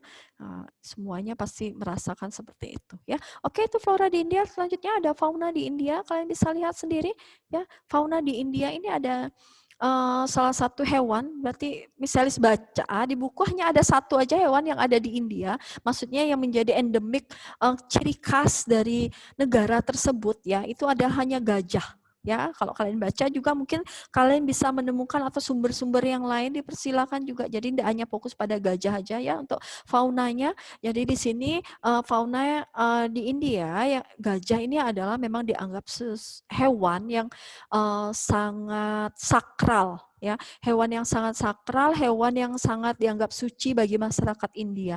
Jadi kalau kalian lihat, maka di sana dianggap sebagai dewa, ya. Jadi mungkin dewa atau kendaraan yang membantu dewa, ya. Jadi ini adalah yang memang sangat dipuja, ya, untuk masyarakat India. Ini adalah hewannya gajah. Sampai di sini ada pertanyaan? Untuk benua, untuk apa? Untuk India, negara India, ada pertanyaan sampai di sini? Ada pertanyaan? Oke, kalau nggak ada pertanyaan, misalnya selanjutkan. Untuk yang kedua adalah kondisi alam benua Amerika. Ya, kedua kondisi alam benua Amerika, kalian lihat di sini, misalnya sudah jelaskan tentang kondisi alam benua Amerika yang di awal, ya. Jadi benua Amerika itu apa ya? Dibedakan menjadi 3 atau 4 bagian, negara bagian. Jadi ada yang boleh nyebut, Miss kalau 3 boleh, boleh. Miss kalau 4 boleh, tapi benar, yang benar, ya. Tapi kalau kalian menyebutnya benar, maka benar. Kalau kalian anggap salah, jawabnya salah, ya salah, berarti, ya. Ada 3 dan ada 4. Ada yang bisa menyebut 3, ada yang bisa menyebut 4. Yang pertama, dia di bagian utara, ya, Amerika bagian utara. Yang kedua, bagian Amerika bagian tengah, dan Kepulauan Karibia itu menjadi satu. Amerika bagian tengah dan Kepulauan Karibia, dan yang terakhir adalah Amerika bagian selatan. Jadi 3, ya. Jadi kalau misalnya kalau kalian mau menyebut 4, berarti dipisah. Utara, tengah, Karibia, yang terakhir adalah selatan. Jelas, ya. Nah, ini kondisi alam benua Amerika. Kalian bisa lihat negara-negara di Amerika, ya, apa aja di sini, ya, sangat sekali. Maksudnya tidak terlalu banyak, ya, dikit, ya, negara-negara yang ada di benua Amerika. Tapi kita lihat dahsyatnya negara Amerika, ya. Lanjut. Sekarang kita masuk yang pertama adalah Amerika Serikat, ya. Nah, Amerika Serikat sama ada pembahasannya, berarti ada 5, ya. Ini Amerika di bagian utara. Yang pertama adalah Amerika Serikat, ya. Lokasi, iklim, topografi, geologi, flora, dan fauna. Ini yang akan kita pelajari tentang negara Amerika Serikat, ya. Oke, dilihat yang pertama adalah lokasi. Kalian bisa lihat. Yang pertama, Amerika Serikat terletak di kawasan Amerika Utara, sudah jelas, ya, posisi geografisnya 25 derajat lintang utara sampai 49 derajat lintang utara dan 66 derajat bujur barat sampai 125 derajat bujur barat. Itu posisi geografis Amerika Serikat. Luas wilayahnya 9.371.786 kilometer persegi. Batas-batas wilayahnya di bagian utara sudah jelas, di bagian utara Amerika di bawah, terus utara berarti berbatasan dengan Kanada ya. Yang bagian selatan bawahnya ada Teluk Meksiko dan negara Meksiko ya. Terus di bagian timur ada Samudra Atlantik dan bagian barat Samudra Pasifik. Nah, ini adalah batas-batas dari negara Amerika Serikat. Kalian bisa lihat landmark dari negara Amerika Serikat, yaitu adalah patung Liberty. Ya, Liberty, patung Liberty. Liberty itu berarti kebebasan, liberal, ya, berarti negara Amerika Serikat itu menganut paham kebebasan, ya, yang liberty, terus memegang ilmu pengetahuan di tangan kirinya itu adalah buku. Jadi tentang ilmu pengetahuan, berarti kalian ketahui bahwa negara Amerika juga sebagai gudangnya ilmu pengetahuan, ya, di sana banyak ya negara adik kuasa, negara adik power, negara memiliki kekuatan yang luar biasa, ya, negara ya terkenal sekali dengan negara Amerika Serikat, ya. Ini adalah landmark dari negara Amerika Serikat. Oke, selanjutnya kalian bisa lihat ini masih dalam lokasi wilayah Amerika Serikat terdiri dari 50 negara bagian. Kalian ketahui sudah misalnya jelaskan dan misalnya pernah cerita bahwa Amerika Serikat itu banyak sekali negara-negara bagian. Dari mana? Misalnya tahu ada 50 negara bagian. Kalian bisa lihat sendiri ada simbol di bendera Amerika Serikat. Kalian lihat ya, di sini ada bendera Amerika Serikat, di situ ada berwarna biru, ada bintang-bintang kecil. Kalian hitung sendiri di situ jumlahnya benar nggak ada 50. Ya, karena 50 negara bagian itu terdapat di dalam bintang ini, bintang kecil. Jadi kalau dia nambah lagi negara bagian lagi, misalnya Amerika Serikat mau nambah lagi kawasan negara bagian, nambah lagi bintangnya, ditambahin lagi 1, menjadi 51. Kalau semakin dia bertambah lagi, maka semakin akan bertambah bintang-bintang di negara, di bendera Amerika Serikat. Ya, kalau kalian nggak percaya silahkan nih, misalnya lihat, misalnya tunggu berapa menit, kalian hitung bintangnya benar nggak ada 50. Ya, oke. Selanjutnya ibu kota dari Amerika Serikat itu adalah Washington DC. Ya, kalian sudah tahu ya negara Washington DC ya Amerika Serikat. Kalian lihat ini adalah Gedung Putih yang juga sangat terkenal ya, Gedung Putih berarti tempat istana kepresidenan Amerika Serikat ya. Kalian lihat di situ. Ya, juga sebagai simbol atau dijadikan sebagai film-film Hollywood ya, jadi mengangkat film-film action, berarti diambil juga tentang Gedung Putih ini diambil dalam sebuah film ya, juga diangkat dalam sebuah film ya. Saking luar biasa ya negara Amerika Serikat ya, banyak pengetahuan di sana ya. Oke, ini kalian sudah tahu apa sampai di sini ada pertanyaan tentang lokasi Amerika Serikat? Yang sudah pernah ke sana, wah, pasti bisa lihat ya bagaimana megahnya negara Amerika Serikat ya. Ada pertanyaan? Ada pertanyaan tentang negara Amerika Serikat? Oke, kalau nggak ada pertanyaan, misalnya lanjutkan. Ya, misalnya mau lanjutkan, tapi misalnya mau izin sebentar, ya sebentar aja berapa menit, misalnya mau izin ke toilet ya. Jadi sebentar aja misalnya izin ke toilet, jadi kalian sebentar, misalnya tinggal sebentar ya, terus misalnya stop dulu. Di sini ada Mr. Niko, misalnya minta tolong sebentar ya, misalnya ke toilet ya. Jadi misalnya stop dulu ya. Mr. Niko langsung di stop share ya. Di pause juga ya. Di pause juga ya. Kalian mau nyatet atau bagaimana ya? Apa kalian melihat dulu tetap misalnya biarin aja gini ya? Iya. Oke, nyatet ya. Ya udah. Kalau gitu misalnya ini ya. Misalnya mau ke toilet sebentar ya. Ya, bentar ya. Nanti biar Mr. Niko aja nemenin untuk ngobrol sebentar ya. Biar misalnya sebentar aja misalnya ke toilet. Oke.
Halo? Sudah ya? Bisa saya lanjutkan ya? Ada pertanyaan dulu? Oke, nggak ada pertanyaan, bisa saya lanjutkan ya. Maaf ya, misalnya, aduh kebelet banget misalnya. Jadi nggak fokus untuk mengajar kalau udah kebelet ya. Oke, misalnya saya lanjutkan. Lanjut ya. Sudah sampai di sini, jadi kita masuk pada iklim. Ya, kedua iklim di negara Amerika Serikat. Kalau kalian ketahui bahwa sebagian besar negara terletak di daerah subtropis. Jadi Amerika itu ya sebagian besar semuanya termasuk dalam di daerah subtropis. Jadi yang memiliki 4 musim. Ya, 4 musim. Jadi semuanya hampir negara di Amerika Serikat ya, negara-negara bagian di Amerika Serikat itu semuanya masuk dalam iklim subtropis. Jadi tidak ada perbedaan ya. Kalau di India kan tadi kalian perhatikan ada perbedaan, berarti ada yang beriklim tropis dan ada yang beriklim subtropis ya. Nah, tapi di Amerika tidak. Nah, Amerika memiliki 4 musim ya. Kalau subtropis itu berarti memiliki 4 musim sama seperti negara Jepang juga memiliki 4 musim ya, beriklim subtropis. Berarti ada musim semi, panas, gugur dan musim dingin. Ya, kalau dingin di sana juga tertutup salju yang semua hampir negara di Amerika Serikat itu tertutup salju ya. Untuk musim semi juga sama, berarti musim semi berarti bunga-bunga beraneka ragam atau berbagai jenis yang ada di Amerika Serikat semua bermekaran ya. Nah, itu adalah iklim yang terjadi di negara Amerika Serikat. Oke, bisa lanjutkan. Ada pertanyaan sampai di sini? Kalau kalian mau nyatat, silakan nyatat. Tapi kalau tidak menyatat, tidak masalah. Misalnya tidak memaksa kalian untuk mencatat ya. Nanti PowerPoint-nya juga nanti akan bisa bagikan. Tetapi setelah materi ini selesai, ya nanti akan baru bisa bagikan. Ya, oke. Selanjutnya iklim sudah selesai. Lanjut kita masuk pada topografi negara Amerika Serikat. Kalian lihat topografi di sini ada 6, yaitu 1 pegunungan, laut. Yang kedua laut, ada air terjun. Ketiga dataran berumput yang sangat luas. Terus yang kelima ada gurun dan ada gletser. Nah, ini adalah topografi atau bentuk muka bumi yang ada di negara Amerika Serikat.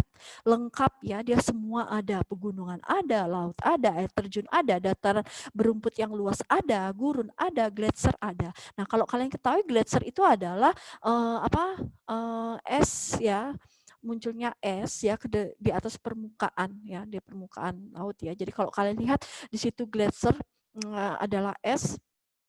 Jadi kalau kalian bisa lihat sekarang benua Antartika ya, itu semuanya tertutup dengan bongkahan es ya, es. Berarti juga banyak sekali peneliti-peneliti dari luar datang ke sana untuk meneliti ya. Tapi untuk sekarang kalian lihat banyak sekali karena lapisan ozon kita yang sudah menipis ya, pemanasan global ya.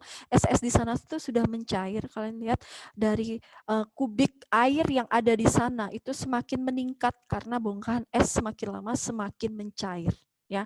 Kalian bayangkan jika kutub selatan atau benua Antartika itu semua sudah tidak ada esnya lagi, semua sudah mencair. Kalian bayangkan apa yang terjadi ya. Untuk sekarang aja biasa debit air laut sudah mulai meningkat ya.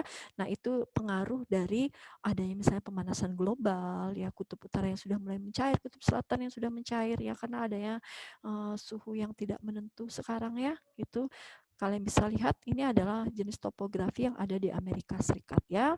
Oke, selanjutnya topografi di Amerika Serikat yang sangat terkenal. Nah, di Amerika Serikat itu ada bentuk muka bumi atau topografi yang memang sangat terkenal. Contohnya adalah Sungai Mississippi. Ya, kalian bisa lihat ini adalah contoh dari Sungai Mississippi yang misalnya ambil, kalian bisa lihat ya di situ banyak sekali hutannya masih lebat sekali ya di negara Amerika ya. Nah, itu sangat terkenal ya Sungai Mississippi ya.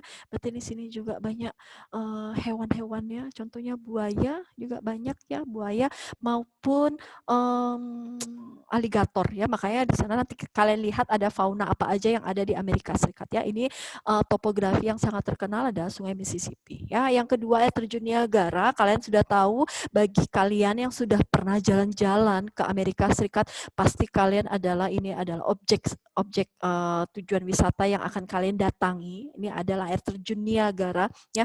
Air terjun Niagara ini memang terkenal sekali di Amerika Serikat ya. Ini pernah sampai ada kejadian ya, fenomena alam ya, karena di Amerika Serikat karena 4 musim adanya musim dingin ya, musim salju yang sangat luar biasa. Jadi pada waktu itu pernah air terjun Niagara ini terjadi pembekuan. Jadi air terjun yang itu benar-benar beku ya, itu semuanya jadi es.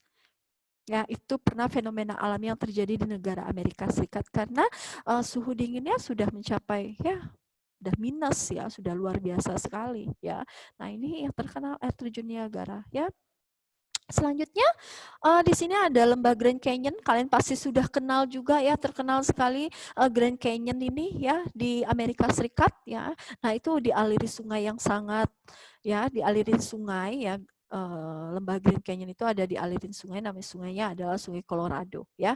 Ini adalah lembah Grand Canyon. Ini terkenal sekali juga ya, bagi yang yang jalan-jalan ke Amerika Serikat ya, sempatkan kalian ke lembah Grand Canyon ya. Oke. Selanjutnya, ada pertanyaan? Oke, kalau tidak ada pertanyaan, saya selanjutkan tentang geologi. Ya,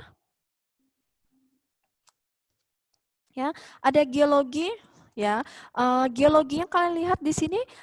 Oke, ada. Misalnya lihat ada chat, bentar ya, ada chat. Chatnya. Miss, baterai saya nggak kuat, Miss izin boleh. Oke, silakan. Terus, oke. Silakan Kenji. Oke, geologi. Kalian bisa lihat di sini ada geologi yang keempat ya. Keempat ini adalah waktunya sudah mau selesai ya. Geologi ini yang keempat adalah Amerika Serikat dilalui oleh Sesar San Andreas di San Francisco. Kalian lihat ya, sesar ini merupakan patahan geser sepanjang 1.300 km dan menjadi batas tektonik. Nah, tadi misalnya sudah jelaskan bahwa gempa yang ada di dunia itu ada dua, gempa tektonik dan gempa vulkanik. Vulkanik dari gunung berapi, kalau tektonik itu karena adanya lempengan-lempengan yang bertabrakan, bergeser ya, tumbrukan. Nah, itu gempa tektonik ya. Biasanya dua-dua sama ya. Namanya gempa tidak ada yang baik ya, maupun tektonik maupun vulkanik tetap sama, juga membawa dampak atau pengaruh yang luar biasa bagi masyarakat yang ada di sekitar tersebut ya. Terus yang selanjutnya adalah batuan metamorf. Metamorf ini didominasi oleh kawasan pegunungan. Jadi di geologi di Amerika Serikat ini juga terdapat adanya banyak batuan metamorf. Batuan metamorf ini didapat di daerah pegunungan ya, di daerah pegunungan Appalachia dan Cordillera. Nah, ini di daerah pegunungan ini banyak sekali batuan metamorf. Ya, batuan metamorf ini sangat sekali memiliki nilai jual yang sangat tinggi ya. Contohnya marmer nih, batu-batu yang biasa dipakai untuk bangunan, perumahan-perumahan ya. Ini adalah contoh-contoh batu metamorf ya. Sampai di sini ada pertanyaan untuk geologi? Oke, ada pertanyaan? Kalau nggak ada pertanyaan, bisa sampai selesai ya. Jadi misalnya sebentar sedikit, berarti korupsi sebentar lagi sedikit waktu ya untuk kalian ya. Terus yang terakhir adalah kita belajar tentang flora dan fauna. Flora yang ada di Amerika Serikat, kalian bisa lihat ada hutan konifera. Hutan konifera itu pohon berdaun jarum. Ya, tadi sudah misalnya jelaskan karena di bagian Amerika itu sebagian besar juga ya, jadi memiliki hutan. Jadi jenis tumbuh-tumbuhannya mereka tumbuhnya adalah daun yang seperti jarum-jarum ya, sama seperti tadi di negara mana India ya, di tropis ya. Jadi juga memiliki hutan hujan tropis, jadi daunnya juga seperti jarum-jarum ya. Terus yang kedua, padang rumput. Kalau kalian lihat juga negara Amerika Serikat itu memiliki padang rumput. Ya, jadi berbatasan dengan Kanada hingga Teluk Meksiko, dari Kanada atas sampai ke Teluk Meksiko di bawah, ya itu sebagian besar berisi padang rumput. Terus ada gurun juga di bagian barat, ya, berarti di bagian barat berbatasan dengan padang rumput. Jadi padang rumput sama gurun itu bersebelahan, berdampingan, ya. Jadi di Amerika ada padang rumput dan ada gurun. Ya, selanjutnya ini kalian bisa lihat pohon-pohon yang ada di negara Amerika Serikat, pohon mapel. Pohon ek yang di tengah, mapel yang pertama. Mapel ini daunnya yang berwarna-warni, ada kuning, ada hijau ya. Terus selanjutnya yang ketiga elm Ya, di sebelah kiri ini contoh sejenis tanaman bonsai ya. Jadi kalian bisa lihat ya di sana di Amerika Serikat ya. Itu untuk flora. Selanjutnya untuk fauna. Ya, di sini ada fauna. Jadi fauna itu ada pertama ada bison, kalian bisa lihat yang di pertama slide yang di paling bawah ya. Di kiri kalian yang paling bawah itu adalah hewan bison, terus antelope yang di atas ya, di atas, terus yang ketiga adalah beruang. Nah, ini adalah jenis fauna yang ada di Amerika Serikat ya. Selanjutnya bisa lihat lagi ini ada juga di Amerika Serikat ternyata banyak sekali hewan-hewan ya. Kalau kalian baca itu banyak sekali hewan-hewan. Oke. Iya, silakan Kenji. Ya. Oke, di sini ada domba, ya domba itu pasti tinggalnya di daerah pegunungan ya karena memang berkulit tebal, jadi itu dipanen juga nanti bulu-bulunya bulu-bulunya bisa dipanen, diambil, terus dimanfaatkan bulu-bulu domba tersebut ya. Terus yang kedua rusa di bagian kanan misalnya yang bagian atas tangan kanan kalian juga kalian lihat posisi kanan kalian di bagian atas itu ada rusa juga tinggal di daerah pegunungan ya. Ya, di tempat yang sejuk, yang dingin ya, di hutan gitu banyak sekali rusa di Amerika Serikat ya. Terus yang ketiga adalah puma. Ini kalian bisa lihat puma. Kalau puma ya, ini juga terdapat di Amerika Serikat bagian barat ya. Puma ini juga menjadi ikon atau salah satu merek sepatu terkenal juga ya Puma. Ya, ini dari hewan bisa dianggap sebagai bisa dijadikan sebagai merek sepatu ya.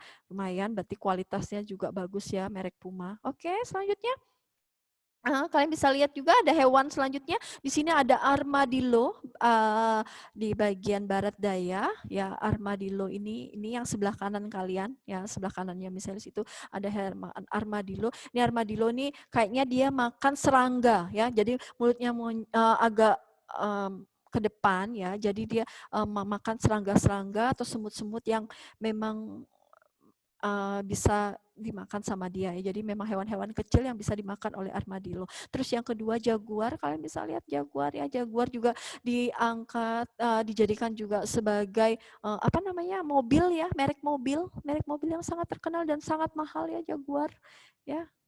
Terenggiling atau terenggiling ya misalnya iya ya apa seperti terenggiling ya kalau di Indonesia ya misalnya nggak tahu juga ya tapi ya mungkin ya. Oke, selanjutnya yang selot.